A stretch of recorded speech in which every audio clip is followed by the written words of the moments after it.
Hello, how's everybody doing?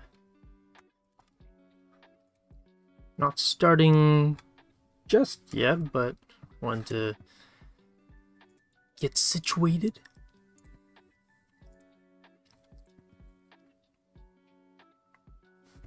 Oh, nice. Doing a rough animation too?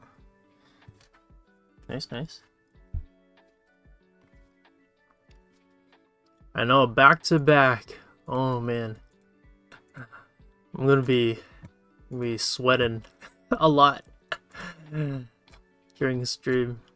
Animation is gets me little like, oh my goodness.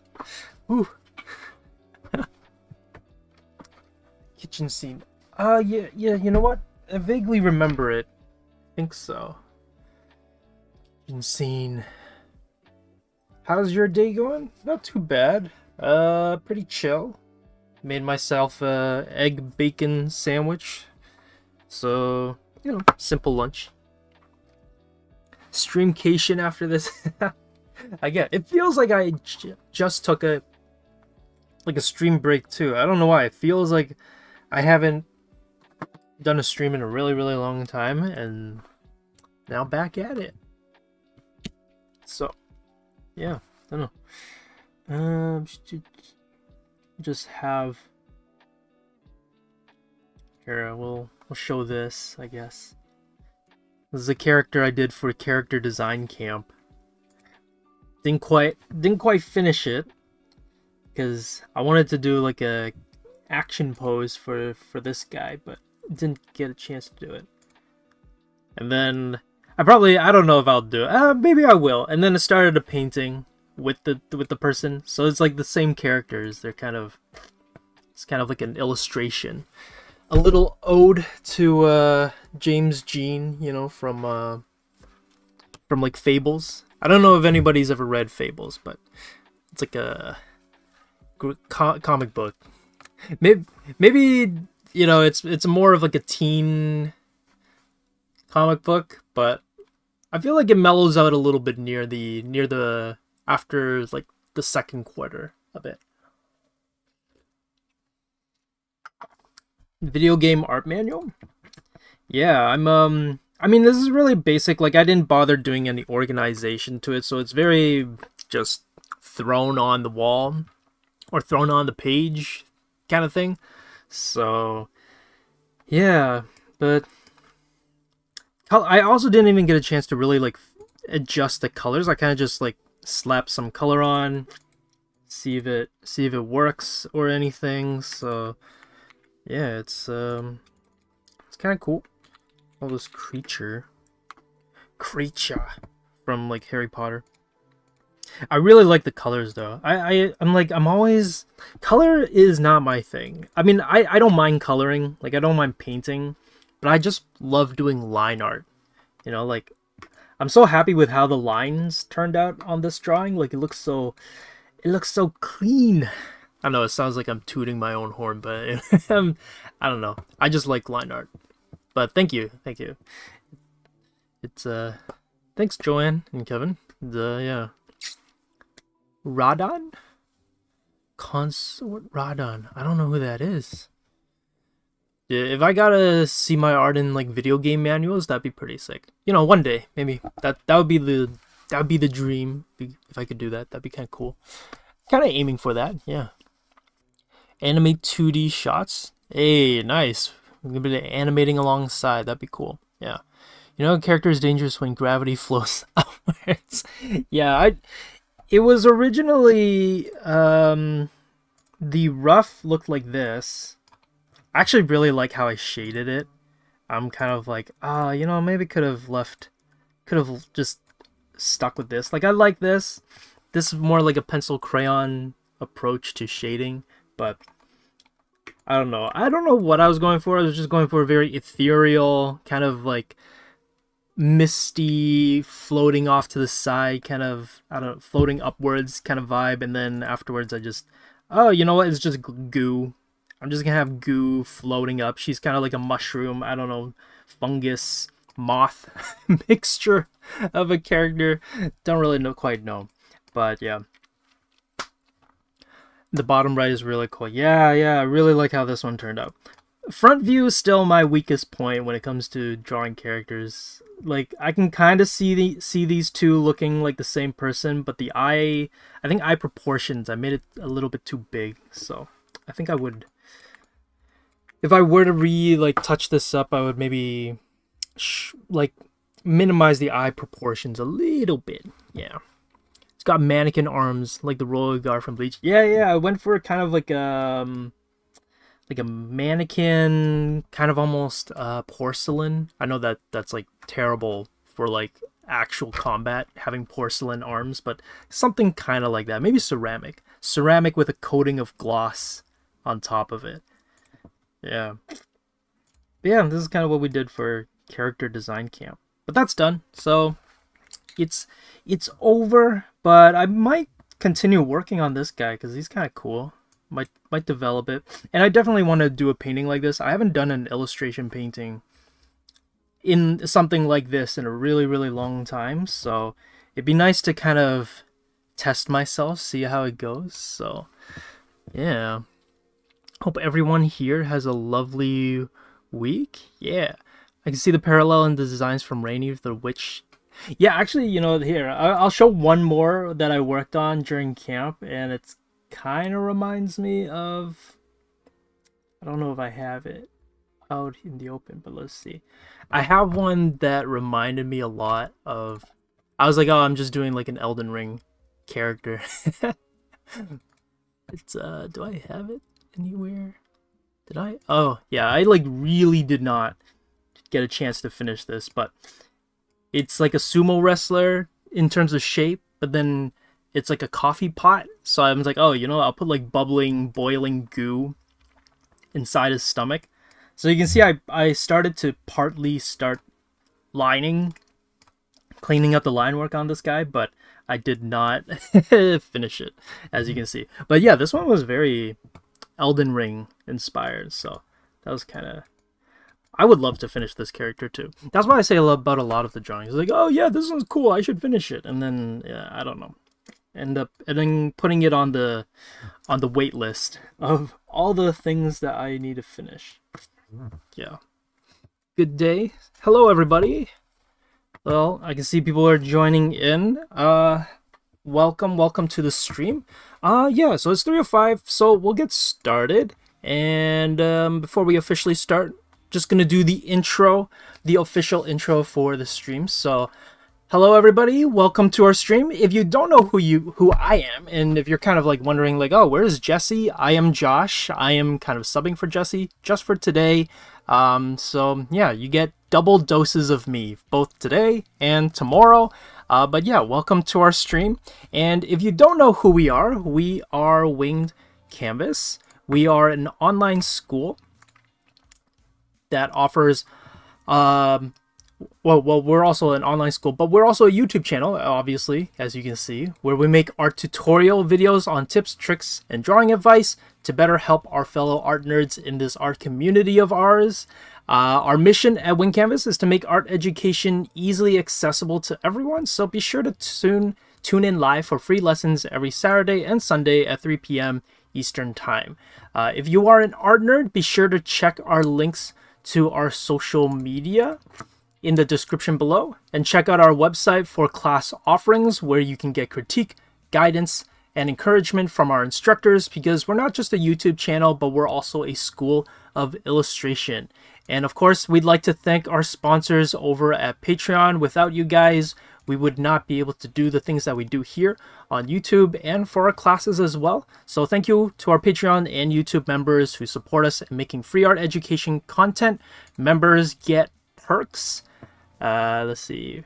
Yeah, perks like exclusive chats with our creators, which is actually going to happen tonight. So if you guys didn't know, one of the perks is that we do go live. Each instructor gets a different date. I go live on Saturdays at 10 p.m. For today, though, I'm going on at 11:30 just because I'll be away and then I'll be coming back home. So it'll be a little bit later, but if you guys are free, feel free to hop on to the members live chat and I will be there giving critiques, maybe even just hanging out and continuing some of the drawings that I've been working on, and we can just hang out and chill. Who knows? It'll be nice. But yes, these are one of the perks. You get to hang out with us, talk with us, and get in the moment feedback from us. So yeah, it'll be great. It'll be nice. But yeah, so if you want to help support the channel or accelerate your learning, consider becoming a member. And not only that, as you can see on the top right corner, once again, we'd like to thank our sponsor for this stream, XP Pen, who have an awesome selection of digital art tablets for both beginner and advanced artists. If you're looking for an affordable and reliable digital tablet, go browse their store. You'll find the link in the description of this video. So once again, thank you XP Pen for sponsoring our stream. And yeah, that's our rigmarole. That's our housekeeping. Kind of went through that, so now we'll get started. And as you guys know, before we start the official stream, we like to do a shout out to our monthly challenge, and I think we have one more week. Let me check the calendar. Yeah, we have one more week where you guys can submit for this month's challenge, and this month is the collaboration. I think. I always like it. You know what? I don't know, was it Joanne? Did you come up with the name for it? It's a cool name. I just, like in my mind when I see it, I'm like, yeah, that's a cool name. And then when I say it, I can't say it out loud. Like it doesn't click with how to pronounce it. But collaborations, I think is how you should say it. But you guys get one more week. It's basically coming up with a drawing that celebrates color and festivals and celebrations, since summertime is usually a time where people go out, socialize, and a lot of festivals are happening. So you guys got one more week, but I am going to shout out some of the submissions, so we're going to just start with that.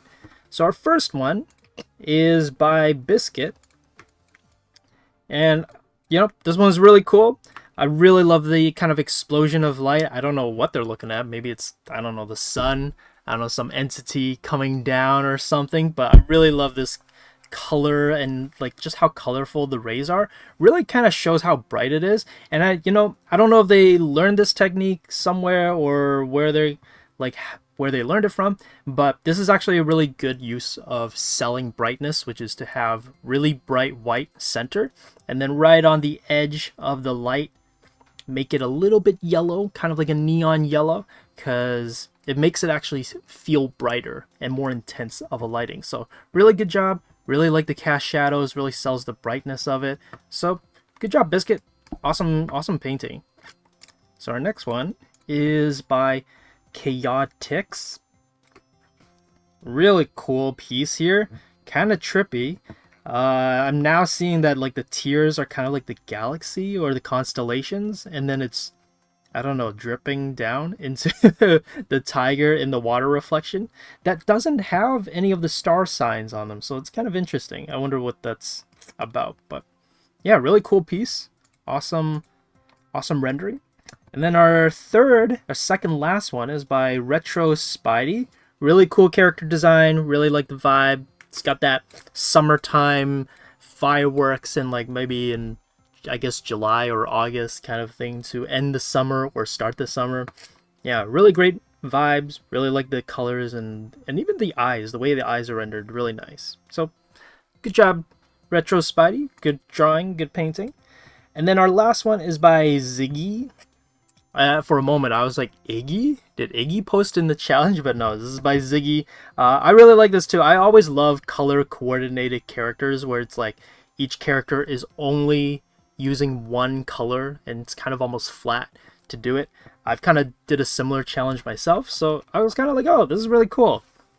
Really like the personality, how each color character has a different personality. I don't know if it's based on the color.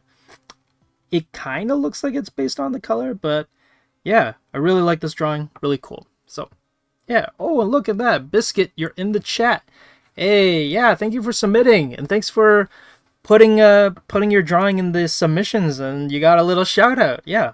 So thank you everybody for posting. Again, I'll just go through the images. Thank you everyone for posting. I know it takes kind of a little bit of a lot to put your pieces out there in the public and whatnot, but if you guys would like to have your pieces have a little bit of a shout out and promotion on our stream, feel free to upload it in the art challenge section of our server on the Wing Canvas community server. We have a new challenge every month, and so feel free to upload your pieces, because who knows, maybe you'll get a little shout out on our streams, just like Biscuit did. I don't know if any of the other artists are here as well, but yeah, that's always cool when one of the artists are here on the stream. Couldn't sleep at all last night and fell asleep from 7 a.m. Oh my goodness, that sounds horrifying. That sounds like a little bit too much. A bit too intense.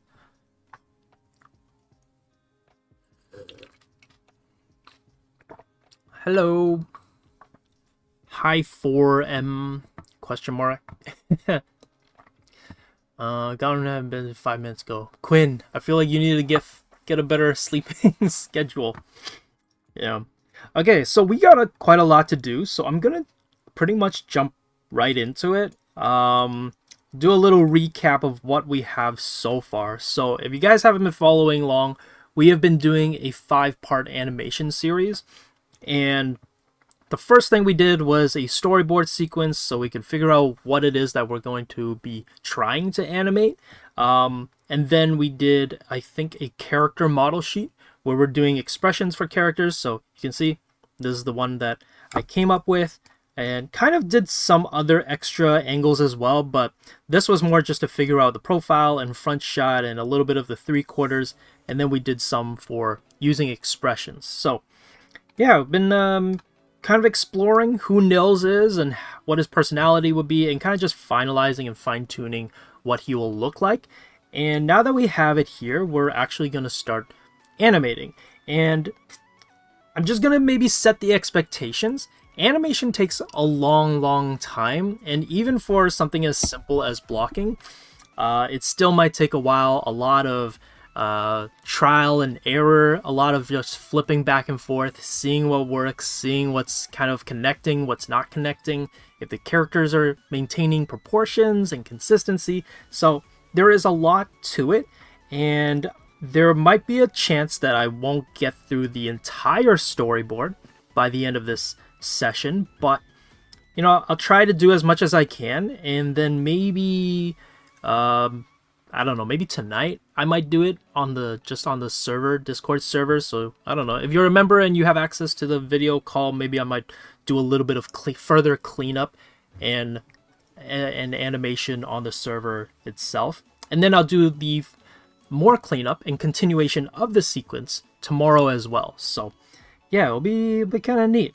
A little, I guess, promotion for the server if you want to see some behind the scenes or extras of me working on this animation sequence, or if you want to just animate alongside me while I'm animating this, that'd be cool too. So yeah, so I'm gonna have this window that I have. It's pure ref. I'm just gonna have it on the side of my monitor so I know what I'm kind of following alongside, and I can have the model sheet in front of me so I have some kind of guide and reference as to what Nils should look like. So yeah, that's pretty much it. Gonna get started with it.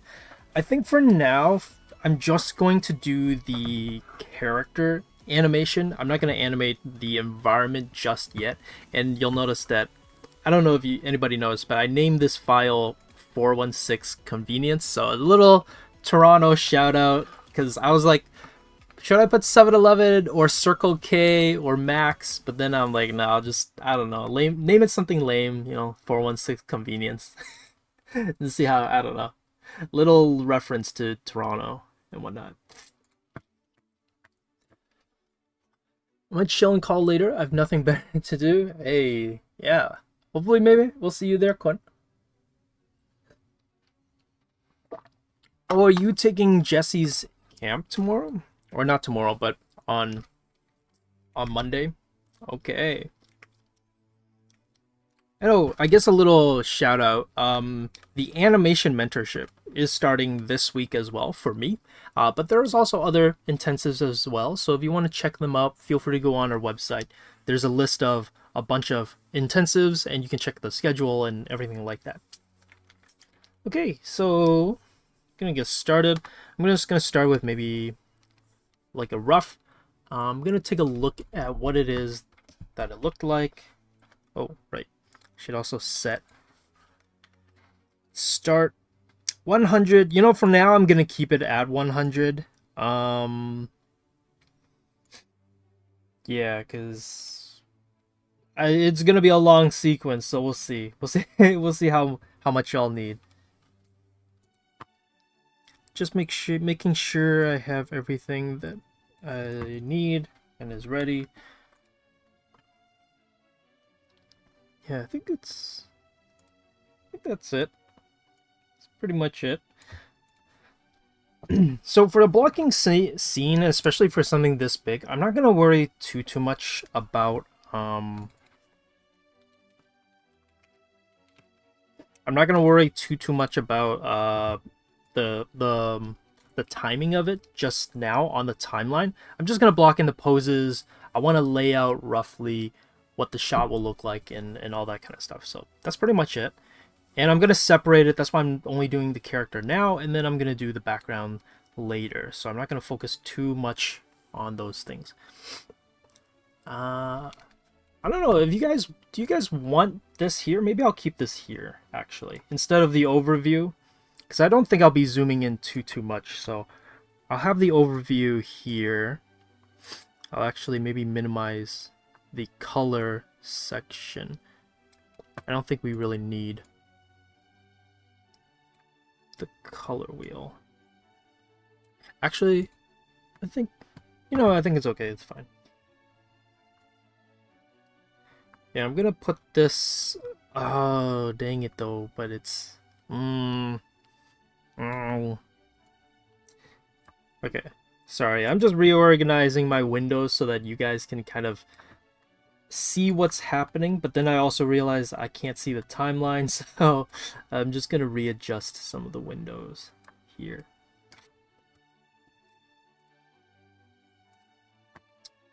Okay, I think this is good.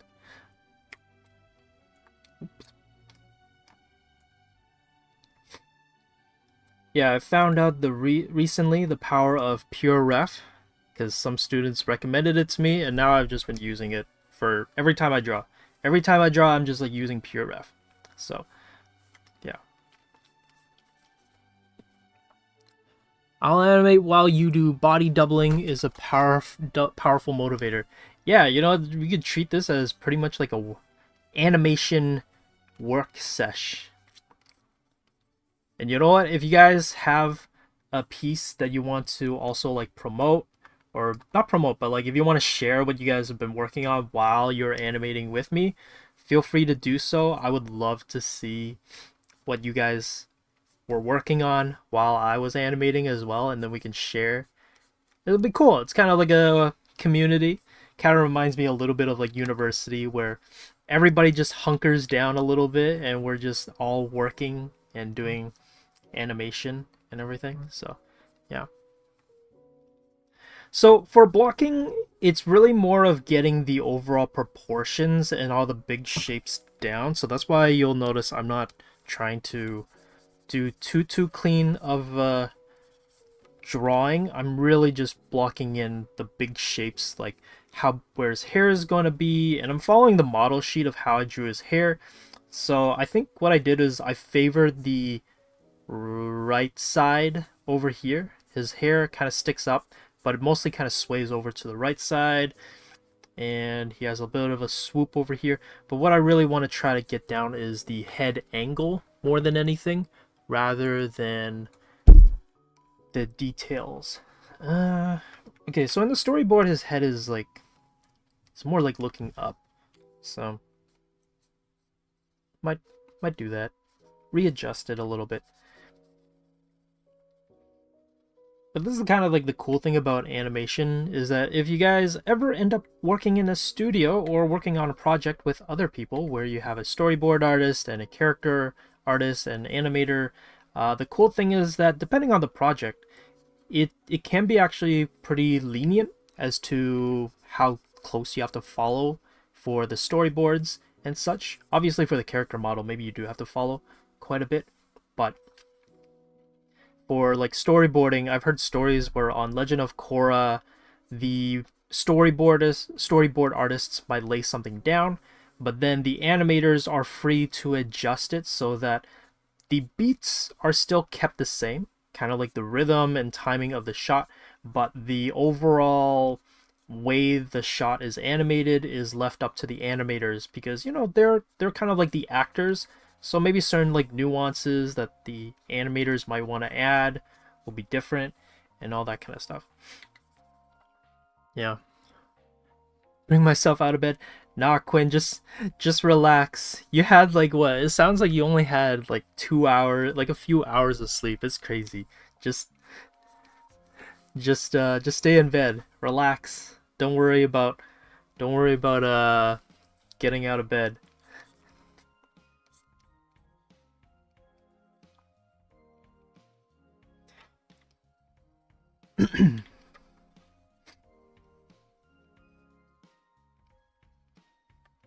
Maybe I'm gonna keep his hoodie kind of baggy or like straight, more boxy and less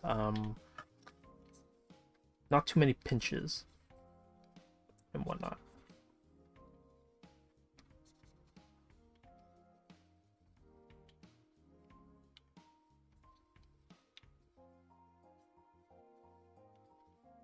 But yeah, if you guys have any questions about like I don't know, drawing or in general art, feel free to ask, and I'll try to answer as best as I can. It's animation is hard to like. I'm already like I'm locked in on animating this, trying to get the shot in and the overall proportions and everything.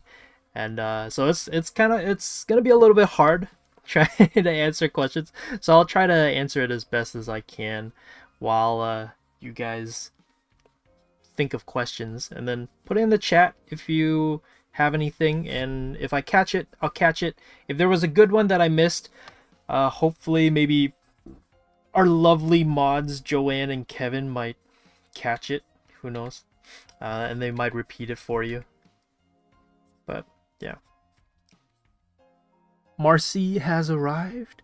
Hey, hello. Oh, wait, Marcy, our editor, Marcy, is here. Oh, that's cool. Hey, hey, Marcy.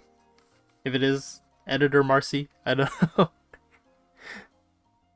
Oh, hey, hello. I don't think, have you ever joined my stream before?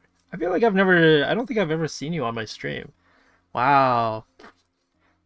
It's been a while. Yo, Marcy has such a great energy. Every time, I feel like I've only been in a few meeting calls with you, Marcy, but every time you're so energetic. You're so positive. First time? Oh, hey, no problem. Yeah. Josh is locked in. I know. Yeah.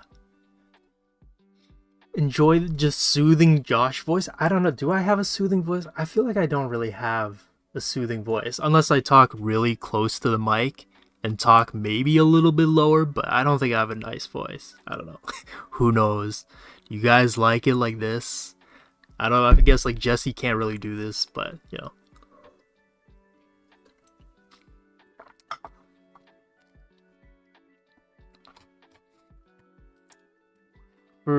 Yeah, Marcy is great. Yeah. You just got your internet back up? That's crazy.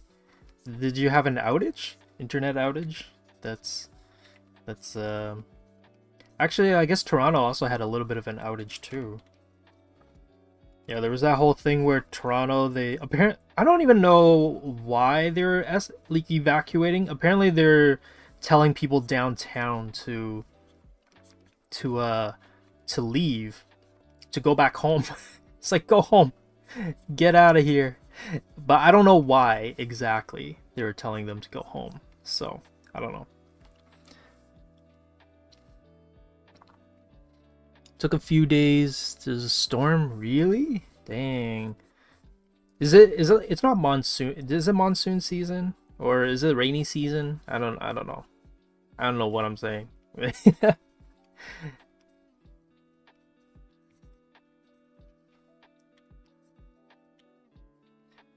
Low pressure area kind of deal. Oh, okay.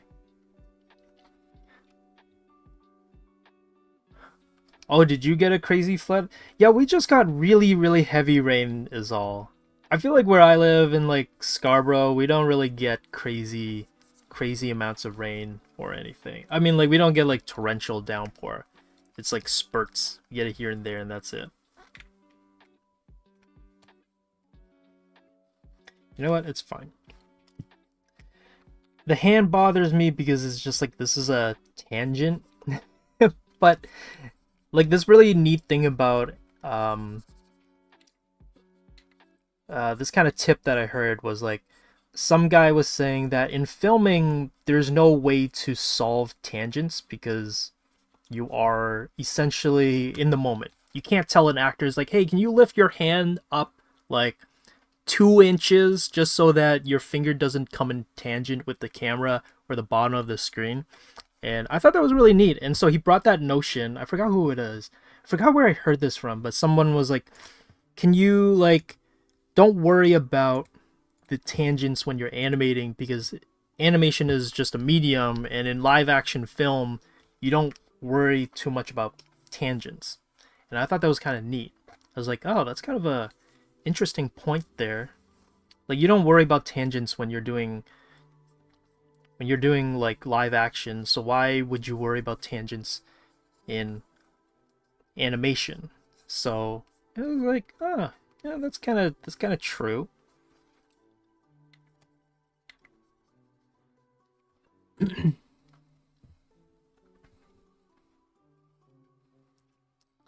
Oh, there's so much happening. is what we're being taught today beginner friendly? I know stuff here and there about animation, but I don't know where a beginner would start. Um, I would say this is maybe not super beginner friendly, just because I would say at least know there's a lot that comes with at least the drawing side of animation, because I would say know how to draw. um and also you would have to know the basics and fundamentals of animation, so like timing, just like easing out, easing in, all that kind of stuff, and get familiar with it. And that stuff takes a bit of time and just a little bit of practice. But then once you want to really dive into a project, an animation project, yeah, that probably will take the most amount of time. So you can see that I'm pretty much kind of just blocking in what I see on my storyboard, but this time as an actual frame of animation, so that we can animate it. And I do kind of want to animate him walking just a bit, which is a pain in the butt to do. Hate animating people walking, especially slower walks. It's like the worst. But we're just kind of like, we'll see how it goes. Yeah.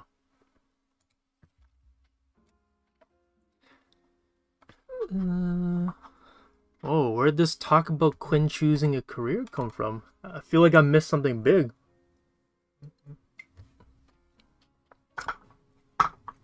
Oh, picking a career. Yeah, career picking is hard. And you know what? It's interesting where I feel like nowadays it feels even harder because there is more quote unquote leniency with career paths. Like there's so much that you can do and the possibilities of what there is, that it does sometimes feel like there's a lot.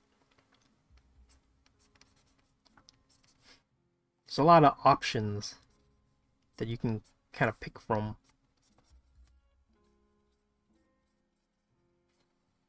So I think I wanted the first one to be right leg first, or leg on the right to be walking in front first, and then we're switching to the left leg.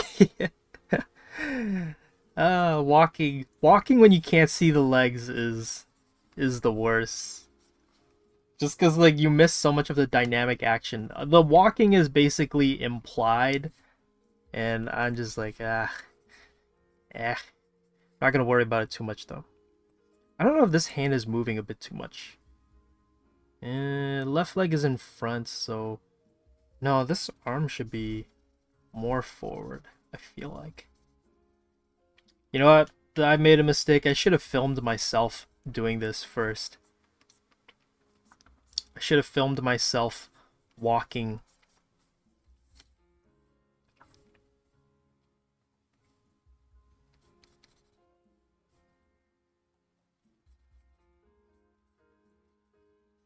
And then kind of like use that as a guide for how I'd be walking. And then I think the lantern, I'm gonna keep it in the same spot.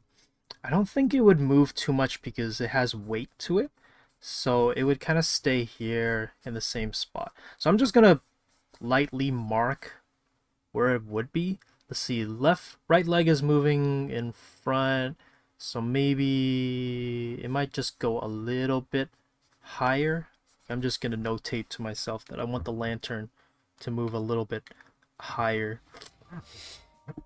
You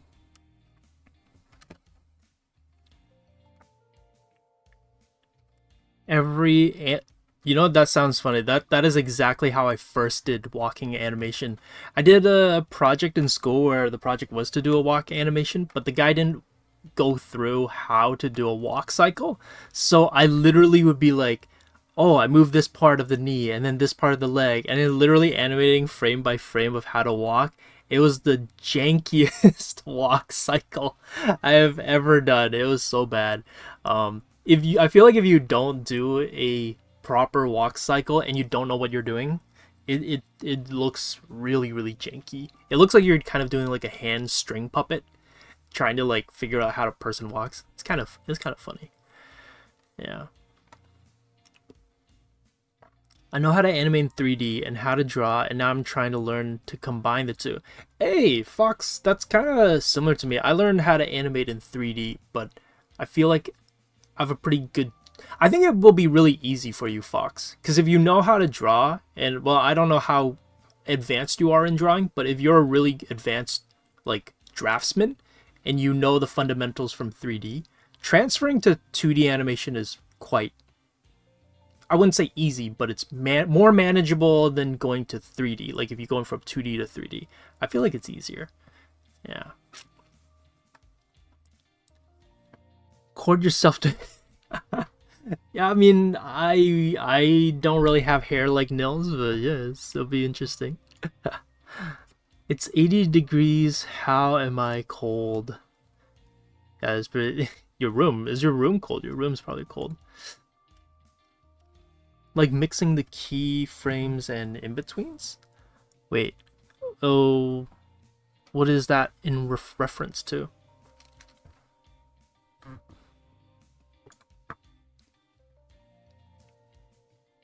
I think you can. Like, the more you animate, the more I would say to just kind of go with the flow and don't think too much, because I think with 3D animation, you're kind of locked in with the key and like the graph, you're kind of locked in with the model. But with 2D animation, you have a little bit more of a leniency to experiment a little bit more, be a little bit more flexible with the fluidity and the craftsmanship of animation.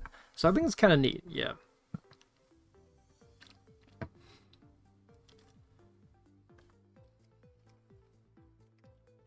Oh dang, Quinn, do you have a fever? If you have a fever, then yeah, but I guess that's why you feel really cold. Even though it's not that cold.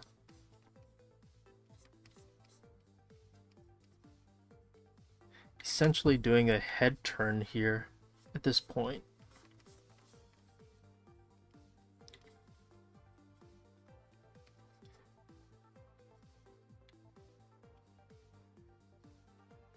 Yeah, 3D animation is a whole other thing. It's I would say it wasn't for me. Like part of me why I like art is the drawing aspect. It's the, I don't know, the hands-on part of it.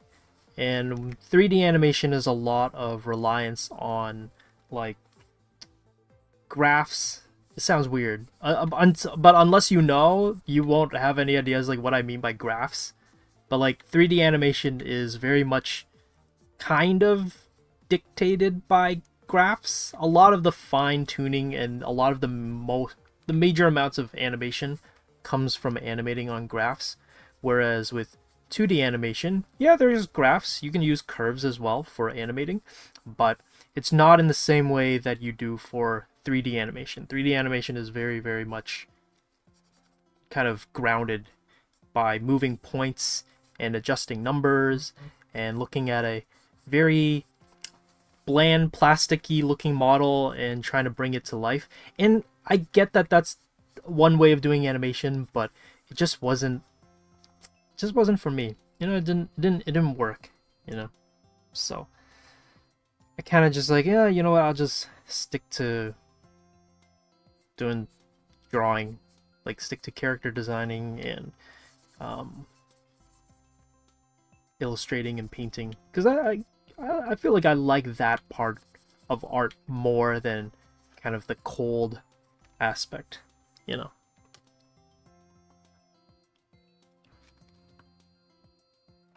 I was in and out of air-conditioned locations. Oh, yeah, I can kind of see that. Yeah.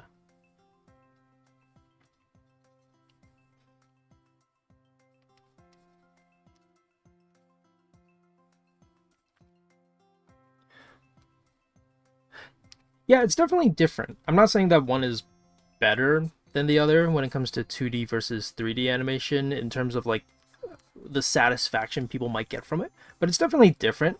And I think it's totally fair if some people are like, oh, I don't like one, like I like one more than I like the other, and so on and so forth. And one of the reasons being is because it's just not why you get into art, and I think that's totally fair. I think it's a legitimate reason.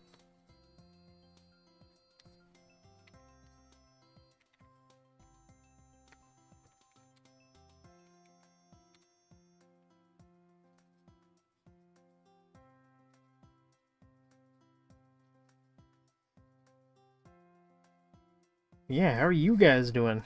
How's your weekend? How are people's summers going? Anybody doing anything interesting for this summer?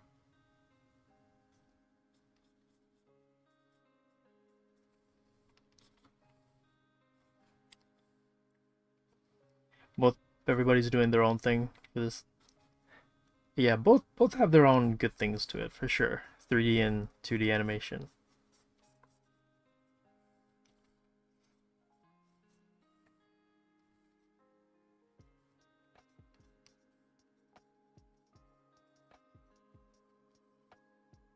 It is hot and humid. You know, yesterday for 2 days though, we had some really nice. It was really nice. And then the heat is back on.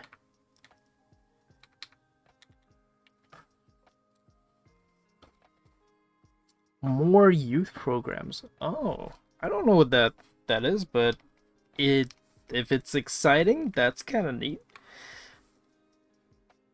Okay, then we're gonna bring the head back. Let's see, how did it look?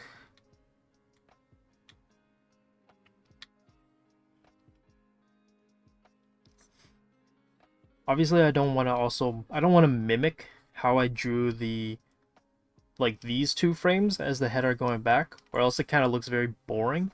So I'm gonna guide the head by using the chin to start the motion instead. Also, I haven't added the eyes, but the eyes would be the first things that move rather than the shape of the head. So right now I'm having the shape of the head, drawn, but the irises would be the things that move first, and then the chin would follow. So there's a little tip with like head turns is that, the eyes go first and then the head follows. It's not always like a hard set rule, of course. Like if you want to change it up, change up the rhythm of it, that works too, but it's like kind of like a somewhat of a standard rule for how it goes. Yeah. Gorgeous out finally. It has been pretty gloomy for the past few days, for sure.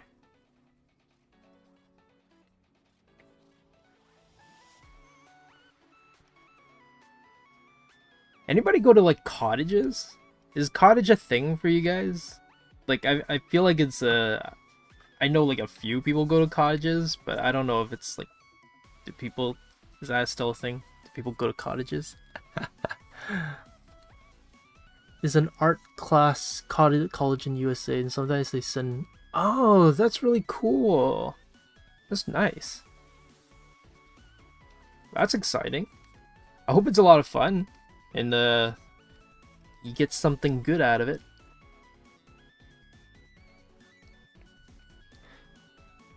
Some part of Texas still haven't gotten power back on after the hurricane. Yeah, that's crazy.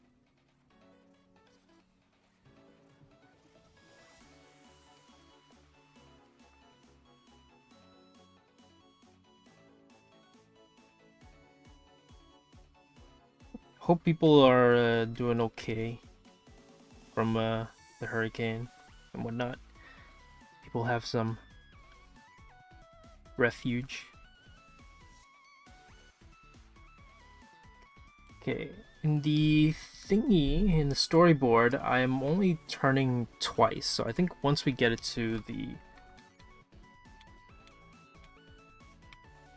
Once we get it to the second turn, I'm gonna change the scene. I'm gonna do kind of a little bit of a cut, and we're going to do the a little bit of a cut and change it to another shot. I mean, we're gonna still keep it on the same layer, but part of me is like, should I change it to a new layer? There's no real need to do it on a new layer, but maybe I will, just for organization reasons, just to keep it simple. But actually, no, there's no point in changing layers. Just keep it the same.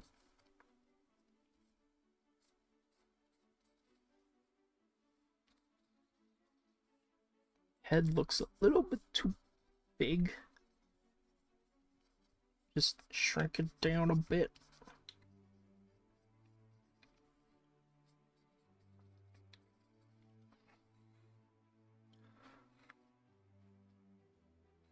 Oh, you're gonna go to Texas? Oh. Unfortunate. It's too bad. Yeah.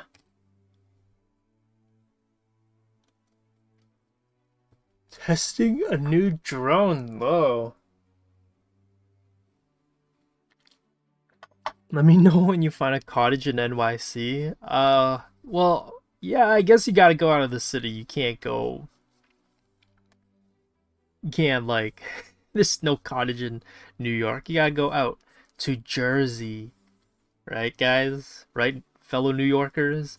Jersey is where it's at.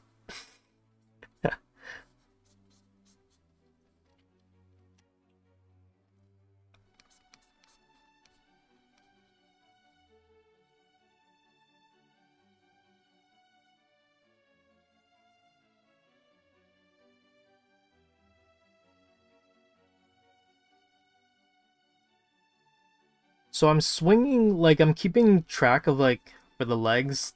If the right leg is in front, then I'm having this middle part swing this way. And then if the left leg is in front, then I'll have the pants swing this way. Just due to, like, where it's stretching and all that. But not only that, but you'll notice that when the right leg is in front here, the sweater gets pushed up, like, this way.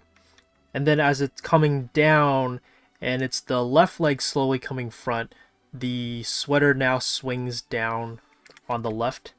Whoops. Swings down on this side a little bit more.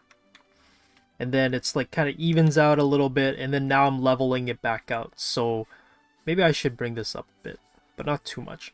And then now we're back to the right leg in front. So now the sweater is swinging back down on the right over here.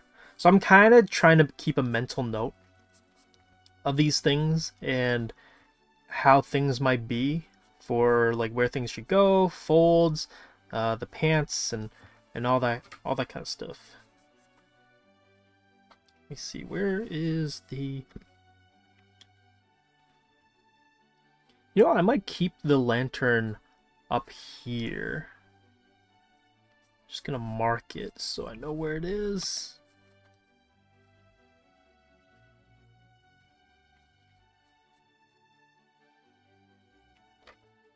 It's pretty much like a straight, like, fist when it comes to holding something. I think it'll be like this. Move the lantern a bit higher. Bring it inwards a little bit more. So it has a little bit more of like a swinging in and everything.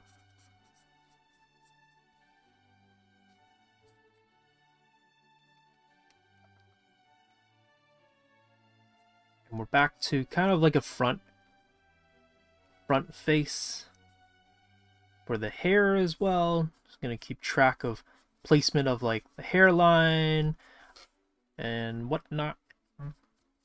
By the way, so for those who are like not too sure, this is only just going to be the block in and as much of the block in that I can do for today, and then tomorrow is going to be a little bit of cleanup. So yeah, if you're not too sure as to like what we were doing, this is what we're doing. Yeah, and I feel like that's looking pretty all right. We got our first shot. He's turning, and then let me add where the eye line was. So we're here. So we got first shot, turning, and then we got this one. Yeah, the head is looking a little bit bigger, so maybe I might shrink it down a bit. The power of technology. Shrink it down a little bit.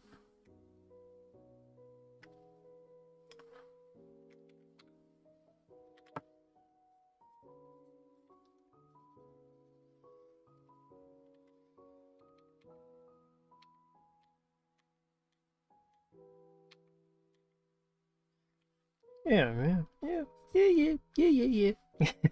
Just little like self-motivation. Yeah, it's working.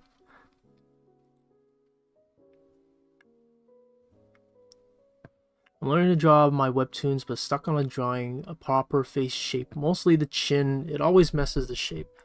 Oh.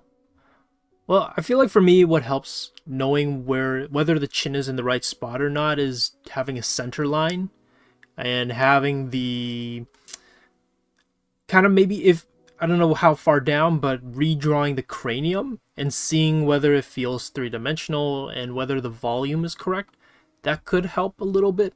Also, maybe placement of like the eyes, the nose, like all these things kind of contribute to whether the face looks proper or not. So it might not just be the chin, but it also could be the placement of a lot of other facial features that might be contributing to why the face might look off. So I don't know. I would take a look into that. But center line for sure will help guide whether you have things properly placed. Has the blueberry capital of the world? Does it? I didn't know that. That's kind of neat. By cottage, do you mean summer camp? We may use a different name for it here in the U.S. Really?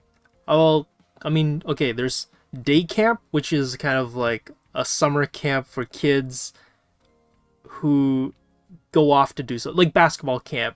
I would call it like a summer day camp because you're only there for the day from, I don't know, 10 a.m. to 4 p.m. or something, and then your parents or your whoever comes pick you up and the camp is done, and it usually runs for about a week. Then you got like, I don't know, overnight stay camp, which maybe runs from 3 nights to the whole week, and you basically go off into the woods and you go camping in tents. And then cottage, I feel like when I say cottage, most people are referring to like, oh, their parents or someone they know has a cottage by the lake and they rent it for like the weekend and they stay there overnight with their friends or their family in a cottage. That's like what I'm, yeah, cottage like a cabin is what I mean. Do they not call it a cottage? Does the word cottage not exist in the States? Or maybe like different states use different terms. I don't know. I feel like I use both cottage or a cabin, but I think I use cottage more, like the term. Perfect cottage country. Yeah, I guess that makes sense. Yeah. I feel like a cheater. It does. Every time I'm using the transform tool or the lasso tool in 2D drawing animation, I'm like, the old school guys didn't have to do this. They had to redraw the whole head. Yeah, it feels like a cheating. I totally agree. Yeah. Beach house. Oh, okay. Yeah, you know what? Beach house is also. Would they be the same thing? I feel like beach house maybe sounds fancier, but I don't know if it is fancier. I don't know. Work smarter, not harder. Yeah, exactly. Oh, is it a European Canadian thing? I always thought it was just normal, but you know what? Now I'm thinking about it with the movie Cabin in the Woods. I'm like, cottage in the woods. I feel like that doesn't really quite make sense. But where do you live? I'm in the cottage in the woods. I guess it doesn't have the same ring to it.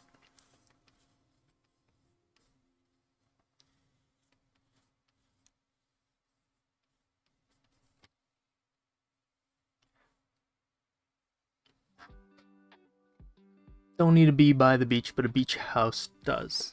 Yeah, I mean that. I think that sounds logically sound.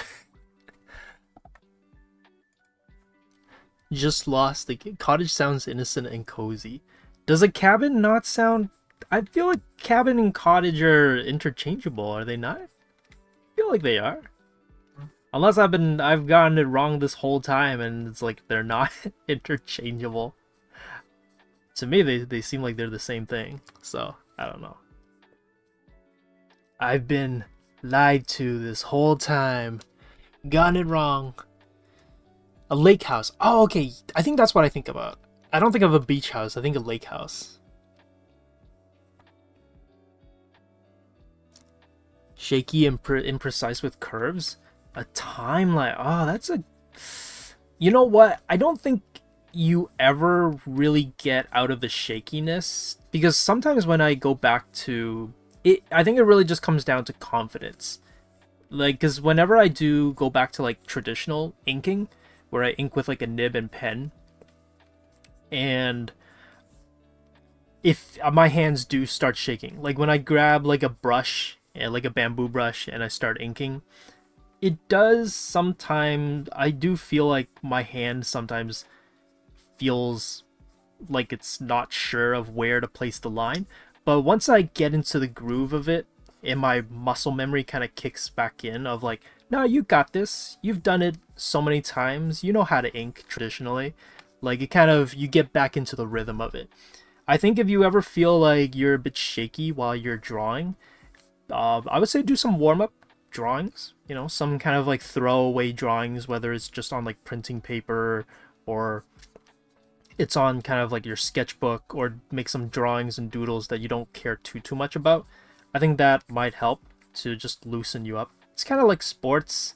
It's good to have a little bit of a warm-up before you do the real stuff, you know.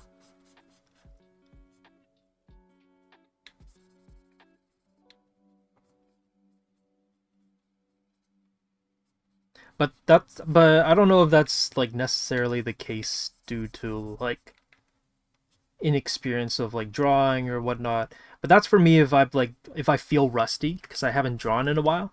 That's what I would do. Oh, I totally forgot he needs to bring the lantern over. No, I gotta draw something three-dimensional. No, this is terrible. I'm gonna have to draw a a 2D animator's worst nightmare. A three-dimensional geometric object animated in 2D. Oh my goodness. Oh boy. It's gonna be okay. It's gonna be something.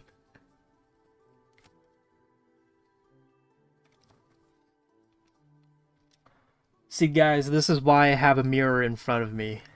So that I can not only look at my face and admire how I look, but also to have good reference. It's a joke. It's a joke if nobody got it, because Kevin likes to make fun of how I have a mirror to look at myself, which I don't do. I do not look at myself in the mirror.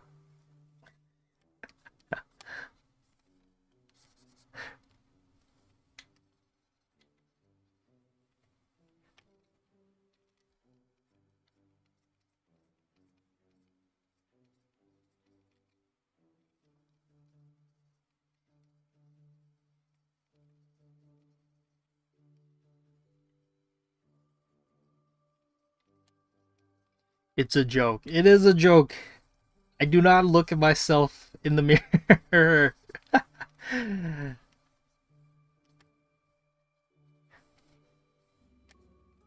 I'm not that I'm not that full of myself, guys. Believe me. Trust me. Actually, I have a candle lantern in my room. I should hold that as like a point of reference for how my hand looks. You guys would hear like a lot of squeaking though if I do bring out my lantern. You just hear like squeak kirk every time I'm like grabbing the lantern and whatnot.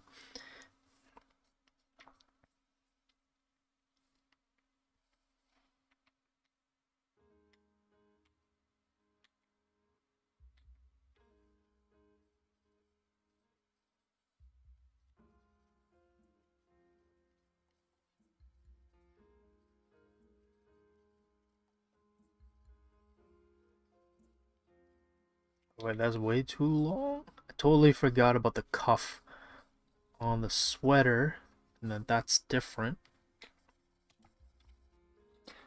Or is this not modern? Huh? Now think about, why isn't he using a phone flashlight?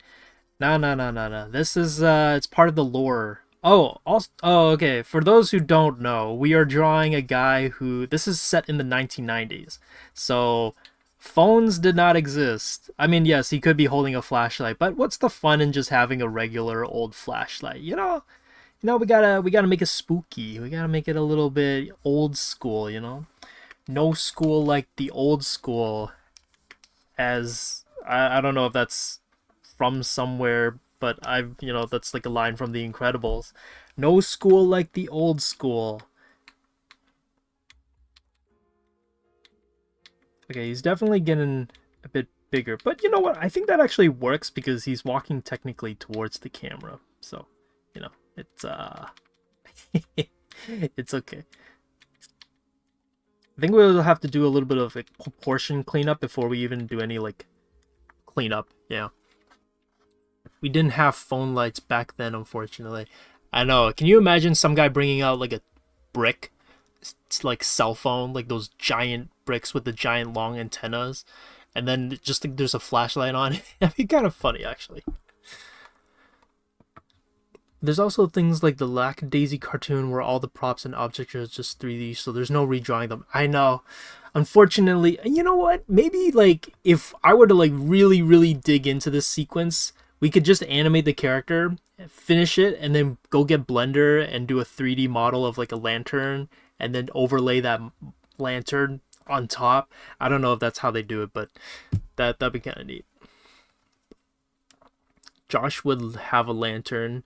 I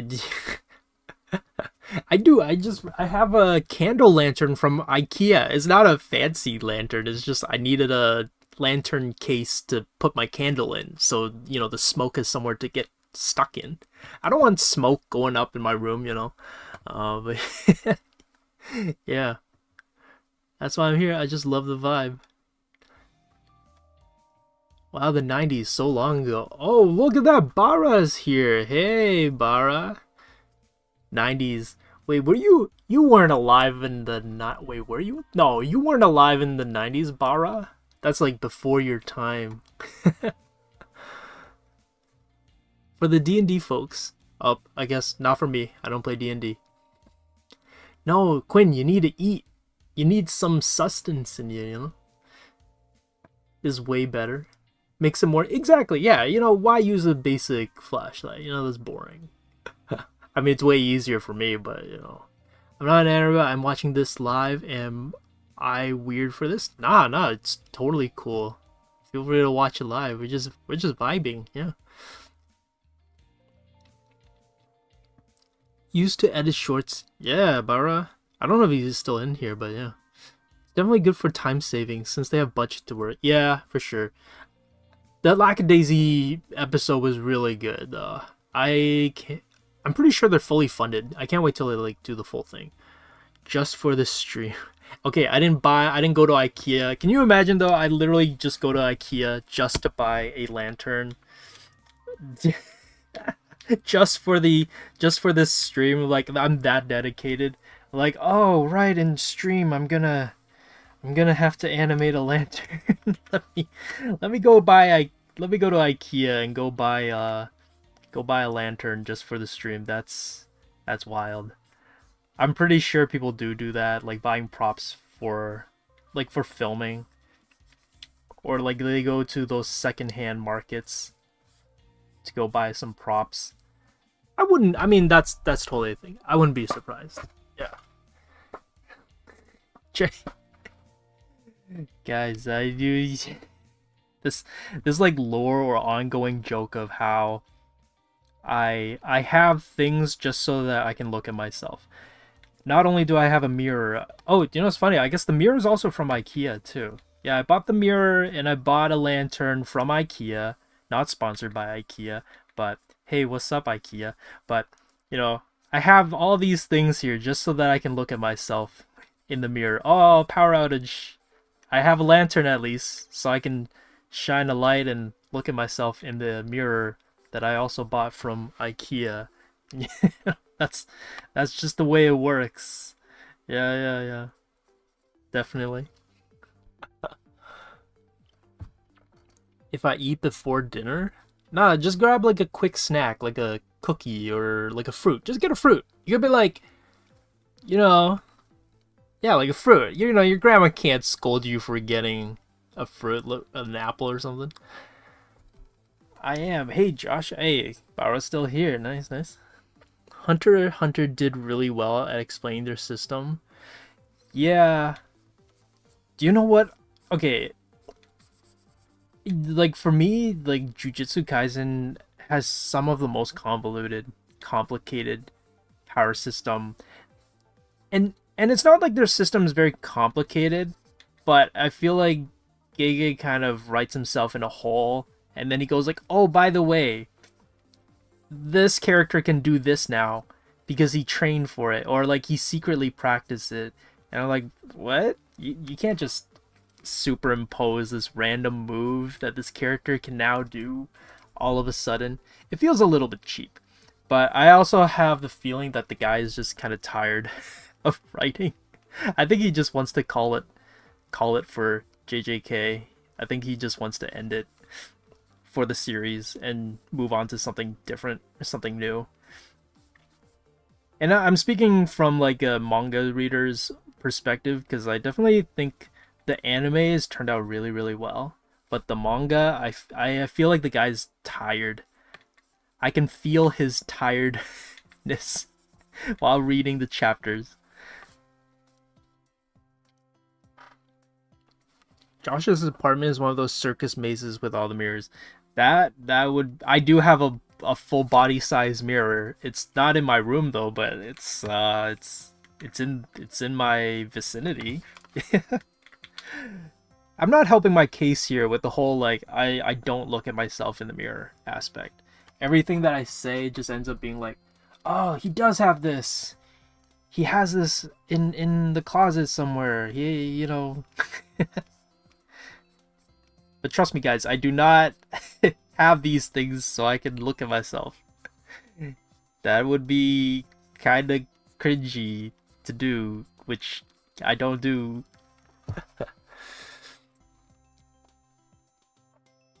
Hey IKEA, if you want to sponsor, hit us up. Yeah, maybe I should just model the lantern that Nils is holding. I should model it after the lantern from IKEA. So that they'd be like, "Oh, hey, look, it's the lantern from IKEA."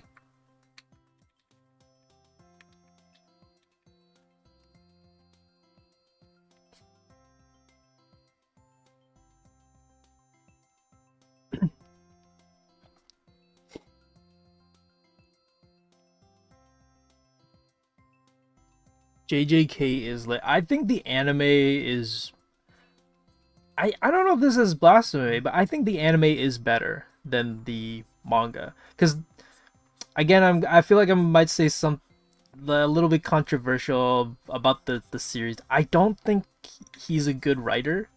He's a good world builder, and he set up a very interesting universe for like JJK universe. But I don't think he's a good writer. But the anime fixes a lot of the stuff that he has trouble with when it comes to his writing. Like season 2, there's a scene, if you guys haven't seen season 2, I guess like a small subtle, it's not even a spoiler, but there's a little bit of a flashback. In the manga, there's no indication that it's a flashback. So when you read it, you're kind of like, "Wait, what's happening? Who are these characters? What just happened?" And then you kind of have to personally like make it, like you go like, "Oh, it's a flashback. Oh, this is younger Gojo. Oh, why didn't you just say like 5 years ago or 10 years ago?" It's such a weird random jump that is not set up in the manga. But then when you watch the anime, they actually set it up where it's like, "Oh, okay, this is a flashback. There's a time skip we're doing right now to a little bit of a flashback to go back to so you can understand where Gojo comes from." In the manga, they don't do that. And I'm just like, why? It's so easy. Just say 10 years ago.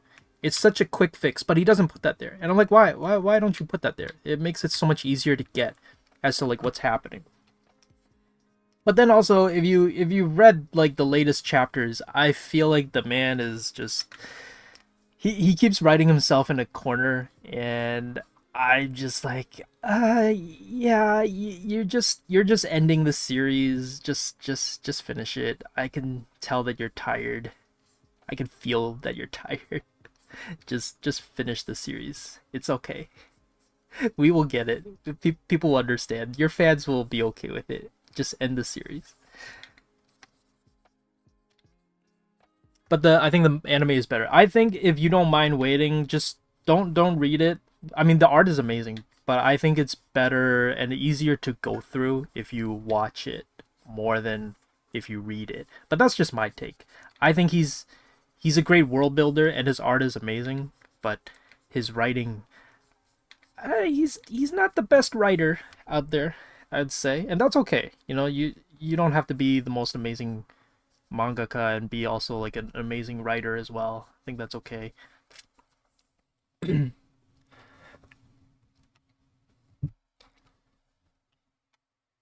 is very convoluted.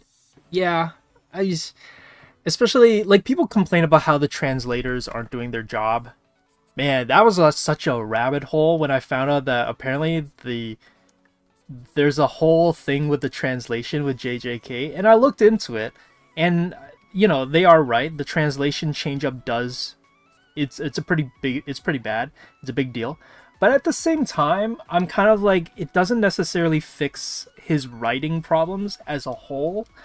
And I think in general, he still has a huge writing issue that can't be fixed by translation. That doesn't like, change anything about how I feel about his writing style. He's just crowing crazy stuff. I don't know. Yeah. Cool fight scenes. Yeah, it's basically you read it and you just don't care about like whether it makes sense or not. You just kind of roll with it, which is how I'm reading it. I'm just like, yeah, it's okay, whatever. What sort of binding vow did he used it on himself, binding vow on himself, on Akutami. I have 2 art studios? Do I have 2 art studios? What?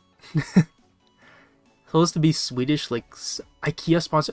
Oh my goodness, that's a good catch, Joe. I know this is really late in like the chat, but that's kind of funny. I like that. Don't forget the shoe collection.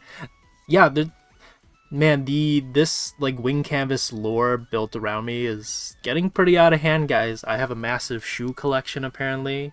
I have a lot of IKEA stuff just so that I can look at myself in the mirror. I have 2 studios apparently. One traditional and one digital. I guess so. Yeah, I mean, yeah. I wouldn't go so far as to call it like a studio though, but I see your point. I see your point.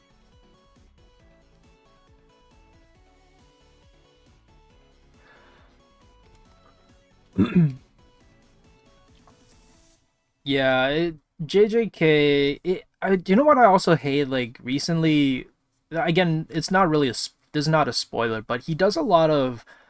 He puts himself in a corner, and then he'll be like, "Oh, by the way, this character actually has this move saved up, and let me give you a flashback to show that he's been saving up this move, even though we've never explained it or shown it before, but all of a sudden, miraculously, he now has this move." And I'm like, you can't do that.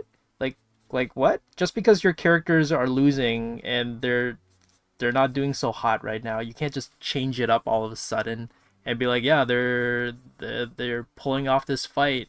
Wow, because they had this hidden move. Like, I get it, because kind of shonen is kind of like that, but I don't know. Modern shonen, I feel like they'd do better now at this point. Like, they'd find a better way to solve those problems. I don't know.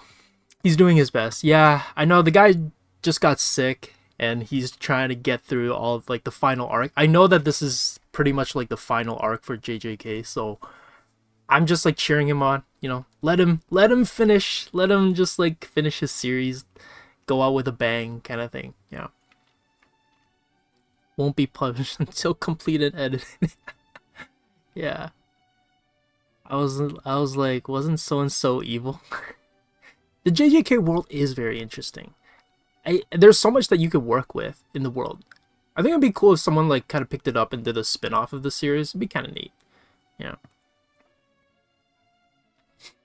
AOT. You know what? I didn't mind AOT. The final season, I know a lot of, in the final chapter, a lot of people hate it. I don't know. I didn't think it was that bad.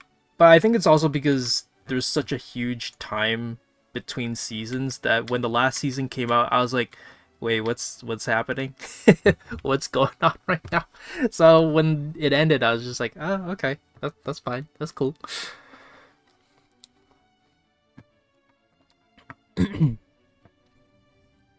So much work goes into translating, makes some, yeah. And I think what doesn't help with JJK's writing style is that there's so many different terms that I'm guessing the translator has to really, really rationalize and figure out like what he means by it in Japanese and try to translate it into English in a way that makes sense while keeping the integrity of like power moves, like the names of power moves. And that's kind of hard to do. And so I don't blame the job of translating, but man, yeah, Josh Lore. The wing canvas Josh Lore, yeah, exactly. Hey, I don't have too much. Just that I have a mirror and a lantern apparently for my mirror, and that I have a shoe collection. Joshpedia? No. Do they have their own wiki? Okay, that's true. Yeah, okay, but I'm not that big to get my own Wikipedia page. Don't make me a Wikipedia page. I don't want to find myself on Wikipedia. If anything, it helps more with character development. I think that is okay if characters lose if it was like maybe the middle of the series, but right now we're on like the penultimate fighting sequence in the manga, and I don't think he can like. Well, I guess in a way he has, but I don't know. It's tough. That's why I mean he's written himself into a corner, and I'm just like I don't know how it's gonna end. It's gonna be interesting. You can have a character lose and not die without. Yeah. I think a lot of JJK has a bit of that for sure, but it's tough. It's tough. Oh, what is this? Okay.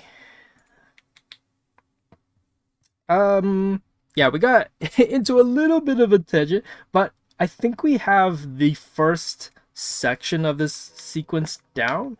So that's kind of neat. I think it's looking not too bad. And he does look like he's walking. Again, this is like a very rough block in, but kind of working. I think it's kind of looking not too bad. So I don't think I'm going to clean up this shot. I'm just simply going to move to the other cut. I'm going to have a cut here. And I'm going to indicate it with a yellow square. And then we're going to cut to this new shot over here.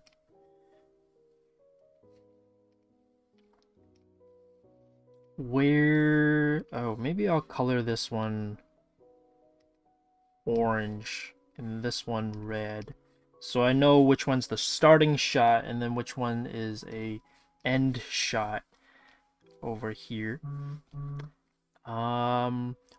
Really good role in terms of cinematography or like maintaining viewer interest, not viewer interest, but like making sure viewers don't get like motion sickness. Keep the focal point consistent.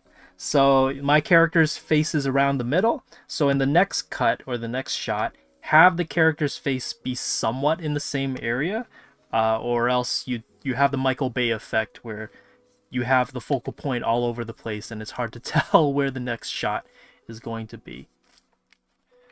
I'm gonna have him like maybe around here. The Michael Bay effect. I'm pretty sure like other directors have it too, but I kind of learned it because of Michael Bay. Or learning not to follow Michael Bay is maybe a more accurate way of putting it. Don't direct a shot like Michael Bay, or else you'll give your viewers motion sickness. Because he kind of jumps around all over the place with his shots.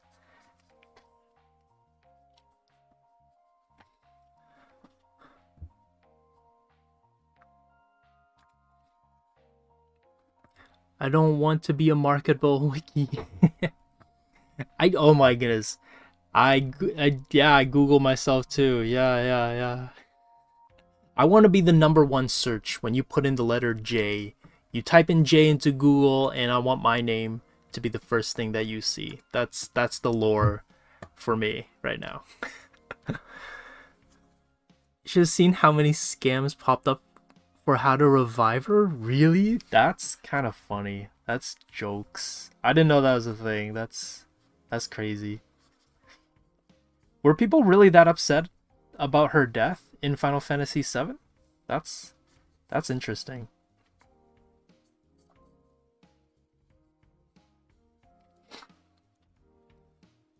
Looks good. Oh, thanks. Thanks, Kevin. Oh wait, My Hero's over? I did not know that it was over. I thought it was still going. Whoa, that's like an end of a generation for me. It feels like, because was it AOT and MHA, like those things came out when I was in university, and those were like the big shows in university. So having them be done is that's kind of wild.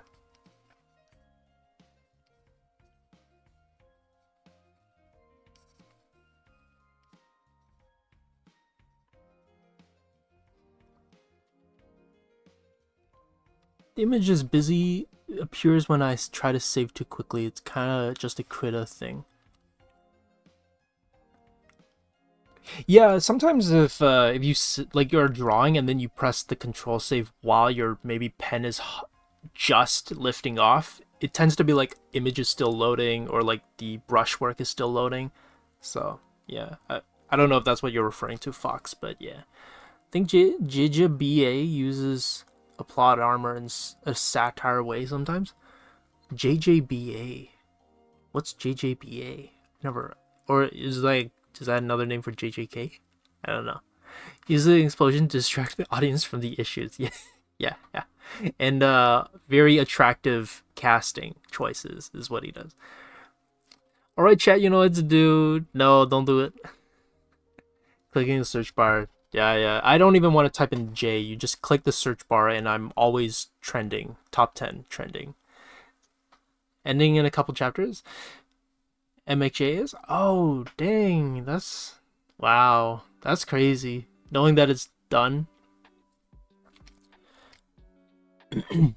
Wait, he hasn't graduated? This whole time I thought he was like... They should do like a Naruto thing, where the first half is him in high school, and then you get a time jump. Maybe like he's an adult now. Don't give me like, oh, he's in quote unquote hero university or hero college. Just make him an adult and have a really like nice time jump. I think that'd be really nice. You can reset the tone, you can reset the story and the trajectory of the story, and you can like rebuild an interest in audience with it. You kind of give yourself a little bit of a reset, a soft reboot, for this series. I think it could work, but I don't know if he will, the author wants to keep doing it. Yeah. When you type J, Google pops up and asks, "Did you mean Josh?" Click no, and then another pops. Are you sure he's the best? Wow. Yeah, that's what I want in the Google search bar for sure. JoJo's Bizarre. I have still not watched a single JoJo thing at all. I hear a lot about it, but I've not heard a single thing. It's I don't know if I would ever watch JoJo. I don't know. It does not seem like it's for me. I don't know. Only adult, we know what you mean when you say college. You just mean the exact same as he is right now. No college, only adult. Yeah, he doesn't go to college. He just jumps straight into adulthood. Heroes usually go professional, right? Oh, there's no college for heroes? Dang. The education system has failed them. I can only imagine Hero College tuition. just it's just so bizarre as the name implies. Yeah. How am I gonna get this done? That is a good question. I feel like I've just been chilling because we've had like this huge anime manga convo, and I've just been like taking a break. My hand needs a break too, you know. Every now and then it needs a bit of a rest, you know. And I've just been like taking it easy with the breaks. So I'm like, yeah, I'll take a break right now. Yeah, I deserve a break. The answer is, Quinn, I don't know if we'll be able to get this done. But, you know, I'm try. Honestly, probably gonna rely a lot on the Discord aspect of it, you know. Gonna rely a lot on it. Okay, let me see. What other shot do we have? Oh, okay, we get a different. No, it's the same background. I think he just leans in a little bit. So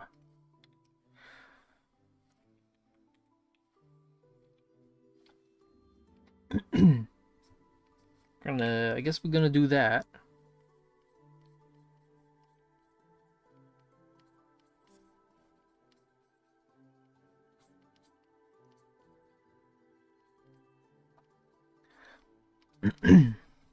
Time to focus. Time to get back to work. We watched every episode of One Piece. That's I salute you for whoever watched One Piece starting like now, where it has 1,000 episodes, and you committed all the way through, instead of watching it when it first came out. That is a crazy amount of commitment right there. Yeah, I'll finish moving a selection. And then instantly save, and it's already saved because of pinch. Yeah, Krita's like, I got you. Don't worry.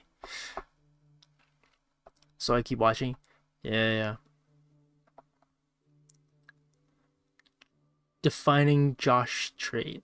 Wait, what is? He's way too ambitious on stream. Yeah. It's in my mind, I was like, yeah, this is doable. I think this should work. I can pull this off. It's not too big of a sequence, but then I'm like, in my mind, I'm like, are you sure about that?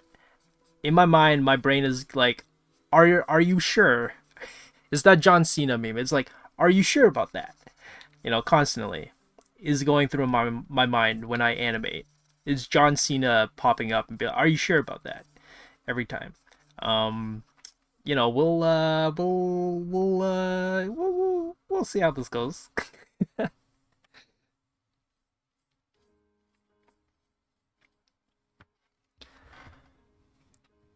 uh, Future animation stream, we should animate an original anime intro. Oh my god, no, that'd be so much work. The amount of action and dynamic sequences is crazy. He would just outsource it. Yeah. That would be really cool though, to do an anime intro sequence. That'd be really cool. I'd be down for that. But then we would have to like make our own anime music, or else we get copyright strike for the stream and the video. Make no money from it. Yeah. Season 3 himself. There's not that many frames. Are you talking about was Seven Deadly Sins? I heard it was bad.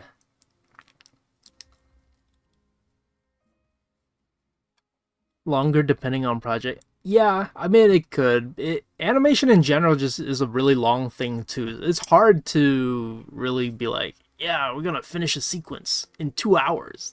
I mean, you know, I'm not that good, but you know, it's like fun. It's more of like a chill hang sesh, you know. Whole intensive class right here. Yeah.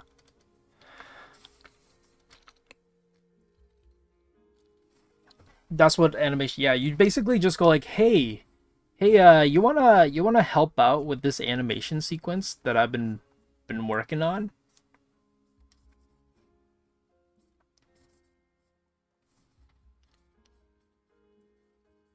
I've been working really hard on this animation sequence. Do you want to chip in? Do you want to like help out? It's basically how it is for animation. It's just a lot of like collab. But I mean, that's kind of like the fun part of animation too, is like when you can call on the community and be like, "Hey, let's work on this project together, guys. It's gonna be it's gonna be awesome."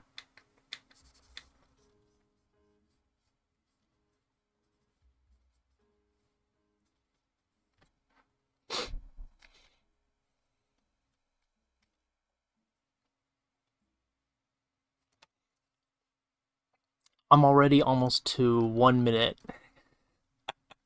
That is literally what animation is. It's like that's why during school, I don't know if Fox will be able to relate, but it was like the projects we would get, my prof would always be like, "Okay, you guys only need to do 10 seconds. Don't do more than 10 seconds.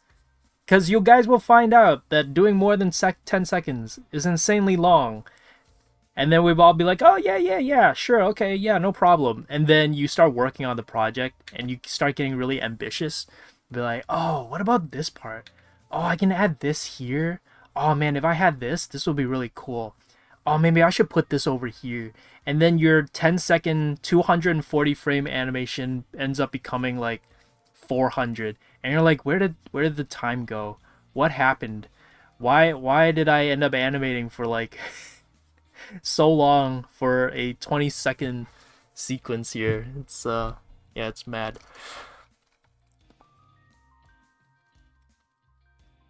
The walk sequence is just a still MPG moving up and down.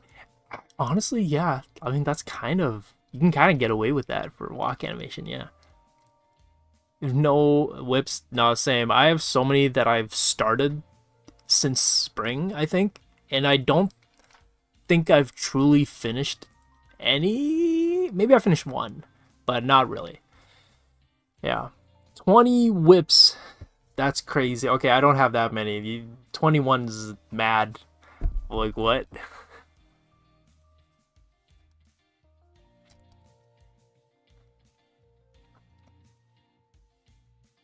Quinn 10, the new Ben 10.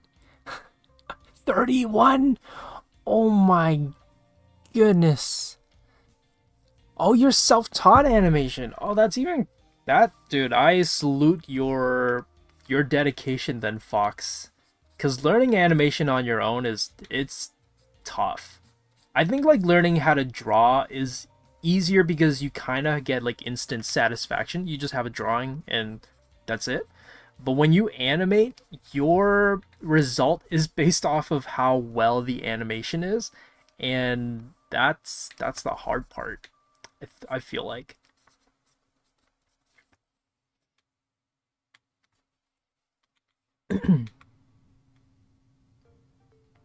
Okay, that's not too bad actually. I feel like this is okay. This is looking not too bad. He's leaning in. I think again, I have the problem of making my characters too small looking. Yeah, maybe I'm gonna make the let me see, the body proportion might be a bit too small as well. I'm just gonna make it a little bit, just a scoot bigger. Yeah, yeah, that's looking okay. It's looking not too bad. 14 are done though. Dang, 14 pieces. Man, I don't even have that many. That's so many whips. I don't think I could do that many or have that many whips. I feel like at some point I'd be like, okay, we gotta stop doing new projects or new pieces. I gotta finish at least like one before I move on to a different one. Bajillion ideas. I mean, that's what a sketchbook is for. Like a bedside sketchbook. You're literally there, jot down random ideas, and then you like look back at it a month later and be like, what was I thinking of? Like, what does this mean? And you try to decipher the random idea or random sketch that you had. And you go like, man, was it really a good idea? I don't know. And then you just don't work on it. Then you end up saving yourself a whip. Because then you realize maybe the idea wasn't that good, you know? it's not very instant. Yeah, the animation is a huge time dedication. Yeah. Nothing will ever get you'll have you know what would be even crazier if you go like, yeah, I have 21 animation whips. That would be insane because then that's like how the amount of time and frames that you would have had to put into it would be mad. Okay. Just gonna flip through it. Kind of want to see how it turned out. Actually, it doesn't look not too bad. It doesn't look pretty good. If I do say so myself, it's looking not too bad. I think I'm going to duplicate this one actually. And I'm just going to extend the hand a little bit out.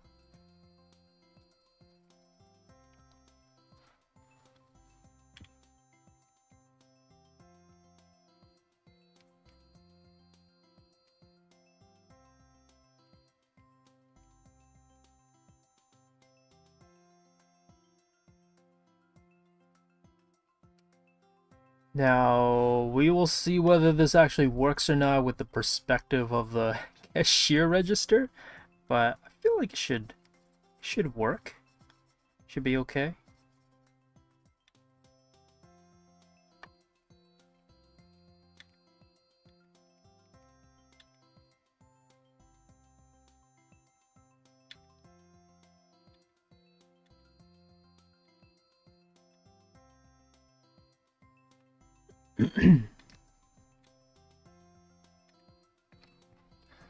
Oh.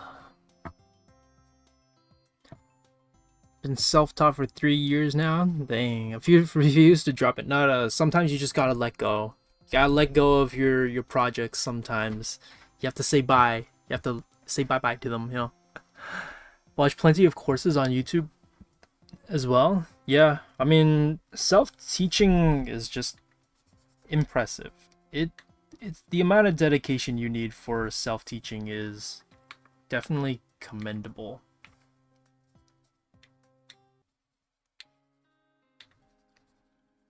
It's not easy self-teaching, I would say. Or at least I don't think so. I feel like I would be really bad at self-teaching if I were ever to like try it.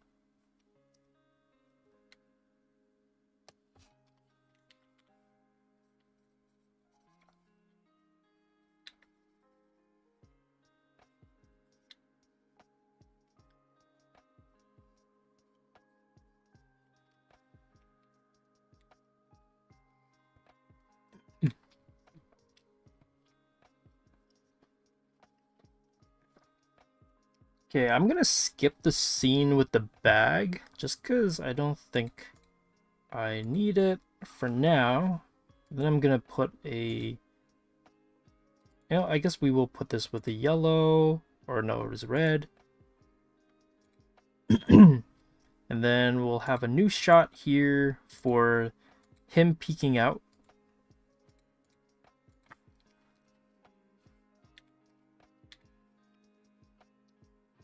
Which looks like I framed it around here.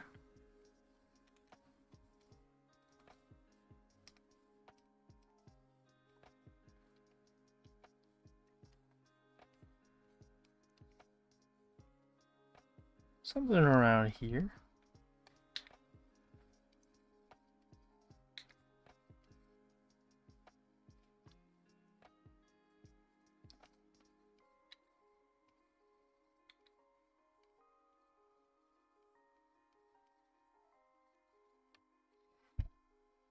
If you want a visual representation, I can send them all in chat. Maybe.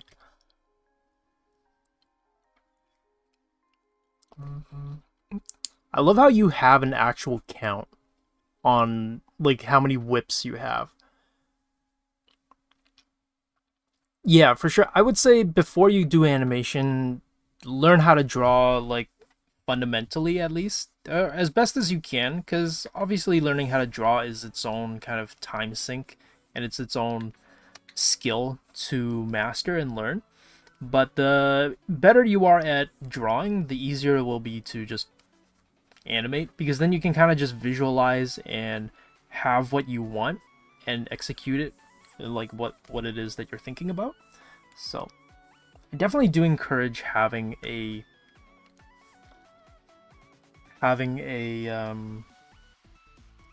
drawing background and skill set before you do animation, or else animation is going to be really hard to, it's going to be hard on you as like as a person and as an artist, because you might feel a little bit discouraged by the results if the drawings aren't too good and whatnot. But I feel like that makes animation sound very serious, and in a way that it is, but I've seen a lot of good animation from like students as well, who like their drawing skills aren't quite there yet, but there's a lot of energy and there's a lot of, like, you can tell, like, fun and, you know, interest in like the way they draw. So yeah, I don't know, animation could be kind of, doesn't have to be super serious.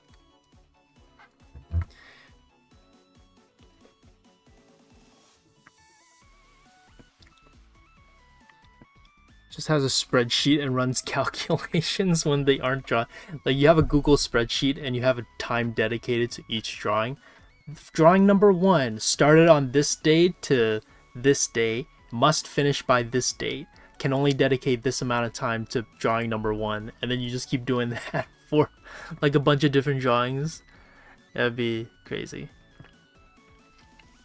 Pixel art animation much easier, is it? I've never tried pixel art. I can imagine it being interesting, but I feel like you could get so lost with the details, you know. I finished my other sketchbook and I don't have another with me, and it's pain. Yes, yeah. What's weird though is, like, I always bring a bag with a sketchbook with me, and I'll be like, yeah, you know, who knows? Maybe I'll have the opportunity or the urge to draw. It never happens. I've never drawn in public when I bring it with me, and then when I don't bring the bag with me, I was like, oh, I haven't drawn at all in public, I'm not gonna bring a sketchbook with me. And then I'm like, oh, and then I have downtime, I'm like, oh, I should have brought my sketchbook, I should have drawn something. It's so annoying. I mean, I was here the whole time. Wait, really? Evie, you were here? Evie, you were here the whole time? Dang. I got lost in the details, busted. Don't personate it. That is you. You're on vacation sometimes. I don't know, like, when I go downtown, like, let's say friends are like, oh, we're going downtown, you want to, like, chill? So I'll be like, okay, yeah, okay, I'll bring my bag with me, and I'll bring a little pocket sketchbook, and be like, yeah, I'll draw this time. Yeah, I'll bring it with me. Yeah, I'll have the opportunity to draw. I'll draw the subway on my ride there. Never happens. I'll be like, yes, it is. I will do it for sure. Never happens. It is a shame on me that I never do it. You know, I think we got about, okay, so we do have about 20 minutes. I think what I'm gonna do is I'm gonna end it with this cat drawing, because who doesn't love ending a drawing on a cat piece? That's the best way to end a animation sequence, is with a cat drawing. Let's see, chip bag over here. Also, this is like, I think I said this last time too, this is a massive chip bag. We'll just say it's like the family value pack that you see for like Lay's chips, where it's just abnormally large, like ridiculously large.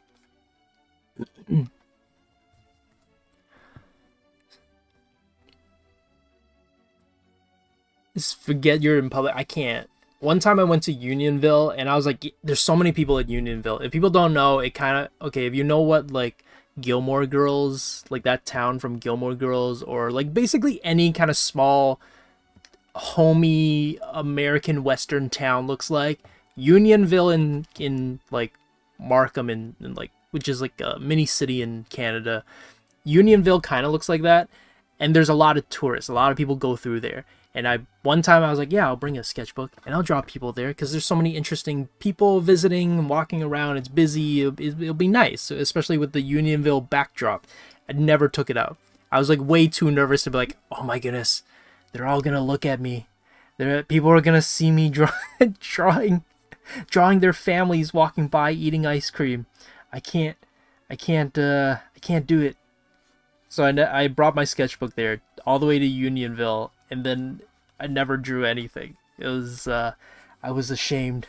I was like, I wasted this perfect opportunity.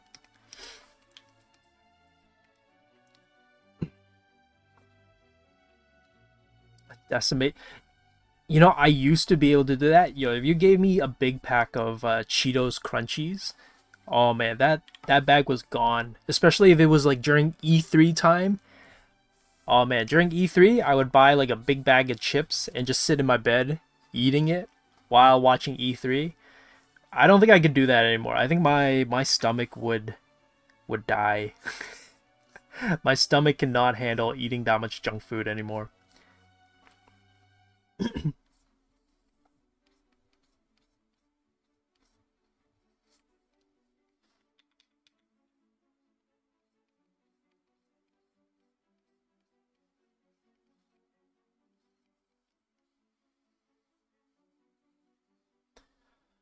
How do you not get tummy? Yeah, exactly. That's why I can't do it anymore. Like my teeth feel like they're rotting. I feel bloated and gross after a whole bag of chips. My body cannot do it anymore.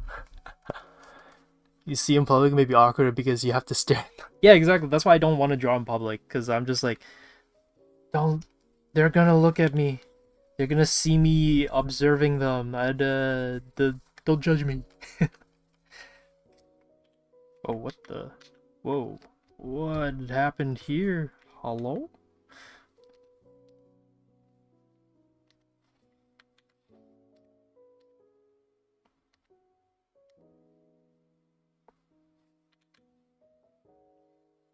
Ooh, that tail thickness got a bit too much. Uh, but also, Kevin, downtown's not that bad. It's like, it's people go like, oh, it's worse. You know, I don't feel safe downtown. It's okay. Like, I mean, sure, still be on your toes, but like,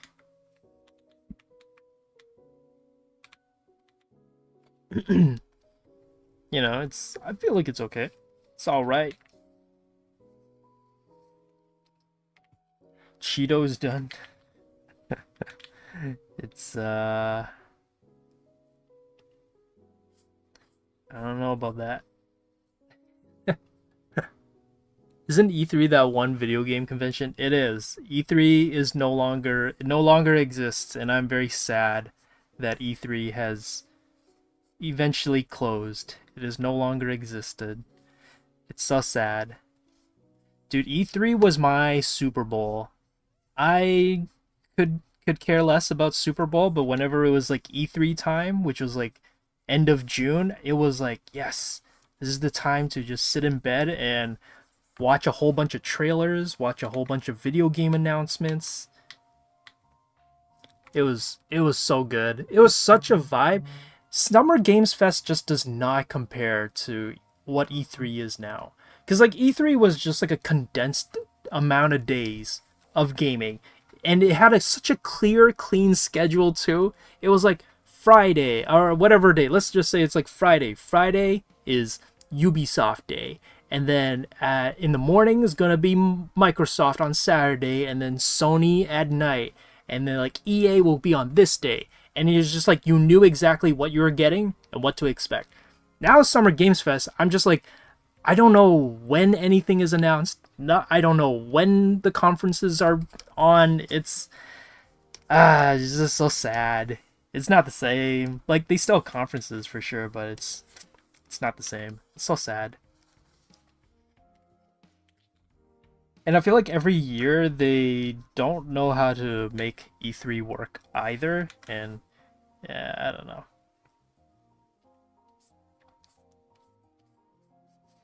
Or not E3, Summer Games Fest. Obviously, like the game announcements are still very like it's still a lot of fun, but it's not the same. Unfortunately, I don't think E3 will ever come back, so that's the sad part. Unfortunately.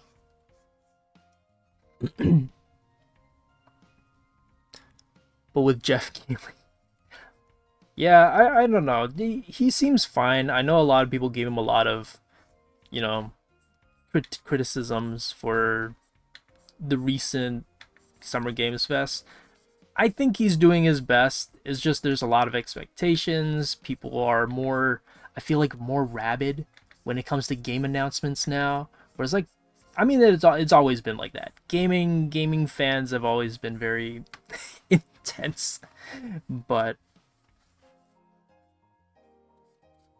I feel like it's more like now where it's gotten pretty bad. Like, people have such weird expectations for games, and I'm like, it's like, chill.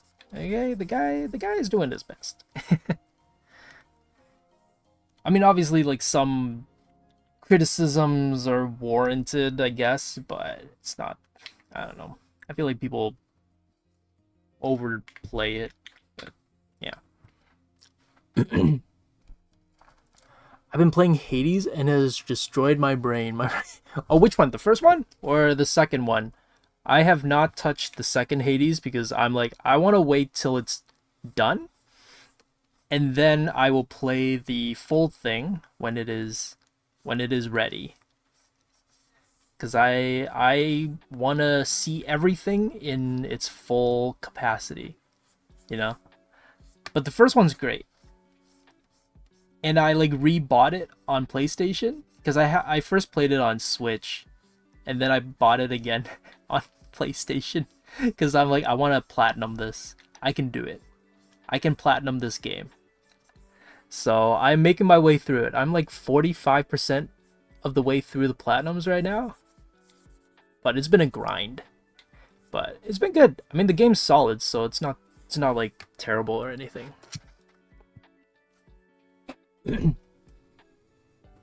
He's a bit of a butt kisser. You aren't a big name. He doesn't care that much. Yeah, I've seen that. I definitely get the vibe of like that's maybe what he's like, but you know what? I want to give the guy the benefit of the doubt that he's just a very big gaming nerd. He's just very enthusiastic about games. But I understand. I see the sentiment of like why people don't quite like him, I guess, or have issues with him. Yeah. New Pokemon. Dang, what's Pokemon? Oh, I totally forgot. That's my other lore. I've never played Pokemon. What? What's this Pokemon you speak of? Is this newfangled game called Pokemon? Dang. I didn't know they were releasing a new Pokemon. And I feel like it feels so soon since like the last game that they made. I feel like the last one they made, people were not very appreciative, or not appreciative. They were not happy with because like it wasn't working well. I don't know. This looks like a dog, but just trust me. Don't worry. We're going somewhere with this. It's not a dog. This is a cat. Don't worry. We're getting there.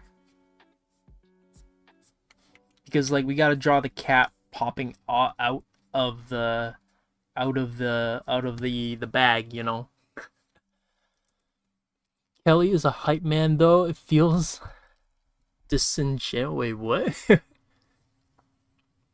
I do not remember Video in Arcade 10. I don't really know what that is, but like, what is it? G4? I knew about G4. Early access games. I think for some games it's okay. I think sometimes studios do it for trends to be like, oh, get our game early access. But I think Supergiant Games has a good enough of a track record where it's okay to trust them for them doing an early access. And I like that they're pretty like straightforward with it. It's like, this is early access, you know what you're paying for, and they actually do take your criticisms and your feedback into consideration. So yeah. And that's how he was then anyways. Oh, like really? Oh, like a butt kisser? Teacher, I guess he has a bit of like a teacher's pet kind of vibe. I guess if that's true, then yeah. But I want to give people the benefit of the doubt until like you can really lean into it, because it's hard to say unless you really know the person. And I'm talking about Jeff Keighley, by the way. Like I don't know him. It's kind of hard to say that I can definitively be like, this is who he's like, and whatnot. Yeah. Boss of Elysium, yeah, but Hades is good. I sunk so many hours into that game. Alongside Hit List Arcade 90s early game. Really? I've never heard of that. I was a 100th like on this video. Really? Dang, wow. Thanks, Floppy Cat. Thanks for the like. Yeah, I guess we're kind of coming close to the end of this stream. If you guys enjoyed the stream, definitely drop a like. And if you guys haven't subscribed, definitely subscribe. This way you'll be notified of when we're live, but you'll also be notified as to what the upcoming streams are, because we usually schedule them way, way in advance. So yeah, if you want to be up to date as to what we're going to be working on and who's going live, especially as well, then this is a great way to stay in the loop. Okay, we'll do one. I think I have enough time to do one more frame of the cat. You know what this should have been? It should have just been a cat animation sequence. I shouldn't have made it. I shouldn't have made it a ghost hunter. I should have just drawn a good old cat, and then everybody would have been happy.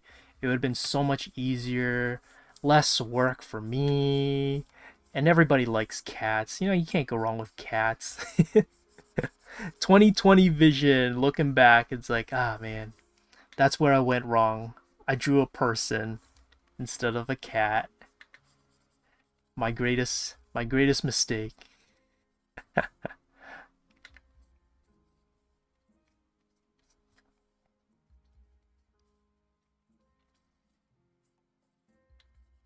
Obviously, like, this is still rough. I'm not like doing any tweaking on it. I don't know, maybe the eyes also don't quite look correct, but I don't know. Well, we'll see.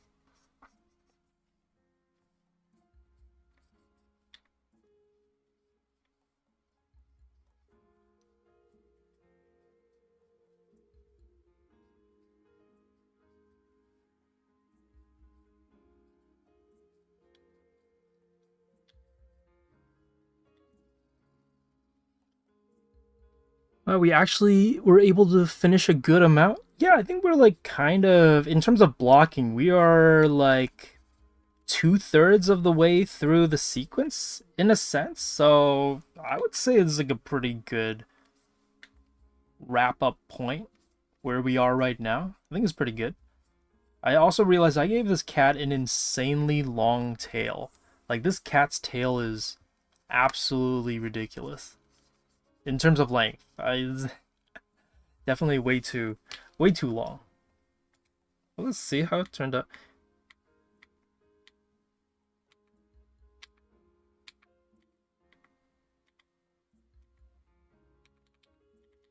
Yeah, it's okay. It's a little rough on the pop-up, but I should lower this head. Okay, we're almost there. We're almost there. Like, so close. And I think what I'm gonna do is I'm gonna also lower the eyes over here. There we go. Oh, that looks so much better. Oh, okay. The cat's secretly the MC. Is the real hero here. The cat. He looks good. Oh, thanks, Fox. Kind of reminds me of the cat from Coraline. Yeah. I think I was doing a mix of, like, I don't know, some Studio Ghibli, like Kiki Delivery Cat, and I guess now that I see it, the cat from Coraline. Yeah, that's such a good movie. I'm making it my goal into Hades to max out Cerberus' friendship level and give him all the pets. Yeah, for sure. Okay, so I think we're done here. We're gonna call it.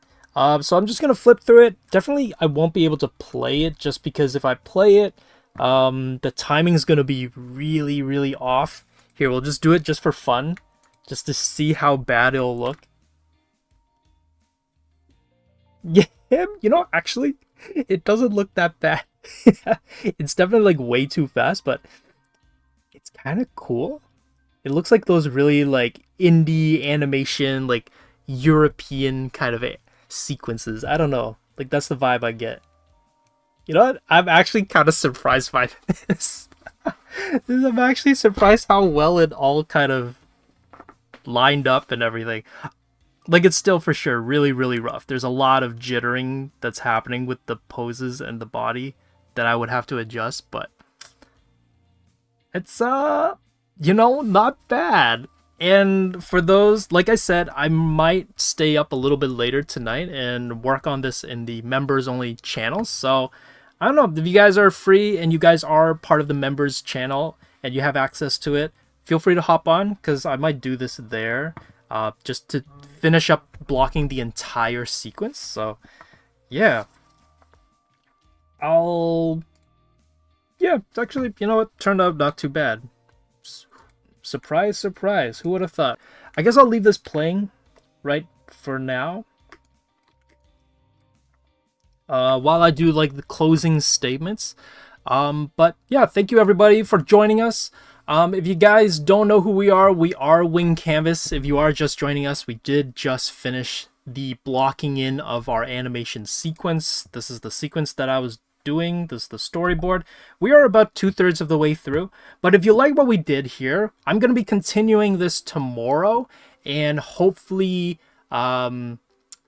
doing some cleanup. I don't know if I'll be able to do like really any in-betweens because that's the real long part. What I might do is just clean up the drawings here and try to maybe just work on the faces. I don't know if I'll be able to clean up like every single shot super clean, so I might just clean up the important bits of the sequence. But if you like what we do here, again, give a like, subscribe. This is how you can stay updated. And if you want to know more about us, we also have a website where we have a bunch of different classes, and right now we actually do have summer intensives going on. So if you are curious about animating or figure drawing or illustration, we are having intensives and summer camps going on right now. So if you go to our website and you go to youth camps and you click on summer intensives, you will get a list of all the programs running right now under the art intensives section. And if you scroll down, you will see that character design is done for the summer, but animation is coming up. And it's going to be going all the way for 2 weeks up till August 2nd. So you can kind of get a little gauge as to the things that we'll go over in terms of animation if you were curious about learning the fundamentals of animation and how to do just like very simple basic stuff, especially if this is your first time. I will be going over like how to use Krita. But if you don't use Krita, that's totally okay too. I've had students use Procreate or Flip a Clip and stuff like that. So it's okay if you don't have Krita. We still do the whole animation program the same for everybody. And again, remember, we also have social media. I will be posting this sequence in Discord, and then later on it will be going up on Instagram, Facebook, TikTok. Well, I don't know about TikTok, but I don't know if we do post it on TikTok, but if we do, maybe it might be on TikTok. And then the other one is YouTube community. So if you want to see the whole thing as well, social media is a good place to see the full sequence on full screen and just with the image. So it's nice and clean and cleanly laid out. So yeah, definitely follow us on social media. And just as a reminder again, we are doing live critiques. More specifically, I'm doing a live critique. So if you are a Patreon member and if you do support us on the, I believe it's VIP and OG tiers, you will get access to the live members call. Correct me if I am wrong, Kevin, but yeah, if you do support us on those tiers, you will get access to the live call. This way you can talk with me and I can give you live feedback in the moment for your drawings and kind of do draw overs live for your drawings. If you can't make it though, it's okay. Feel free to drop your drawings in the critique thread and then I will give you some draw overs even if you can't make it live. So it's totally okay if you if you can't make it. I will still give you critiques. So yeah, and again, would like to thank our sponsor for this stream, XP Pen, who have an awesome selection of digital art tablets for both beginner and advanced artists. If you're looking for an affordable and reliable digital tablet, go browse their store. You'll find the link in the description of this video. So once again, thank you XP Pen for sponsoring our stream.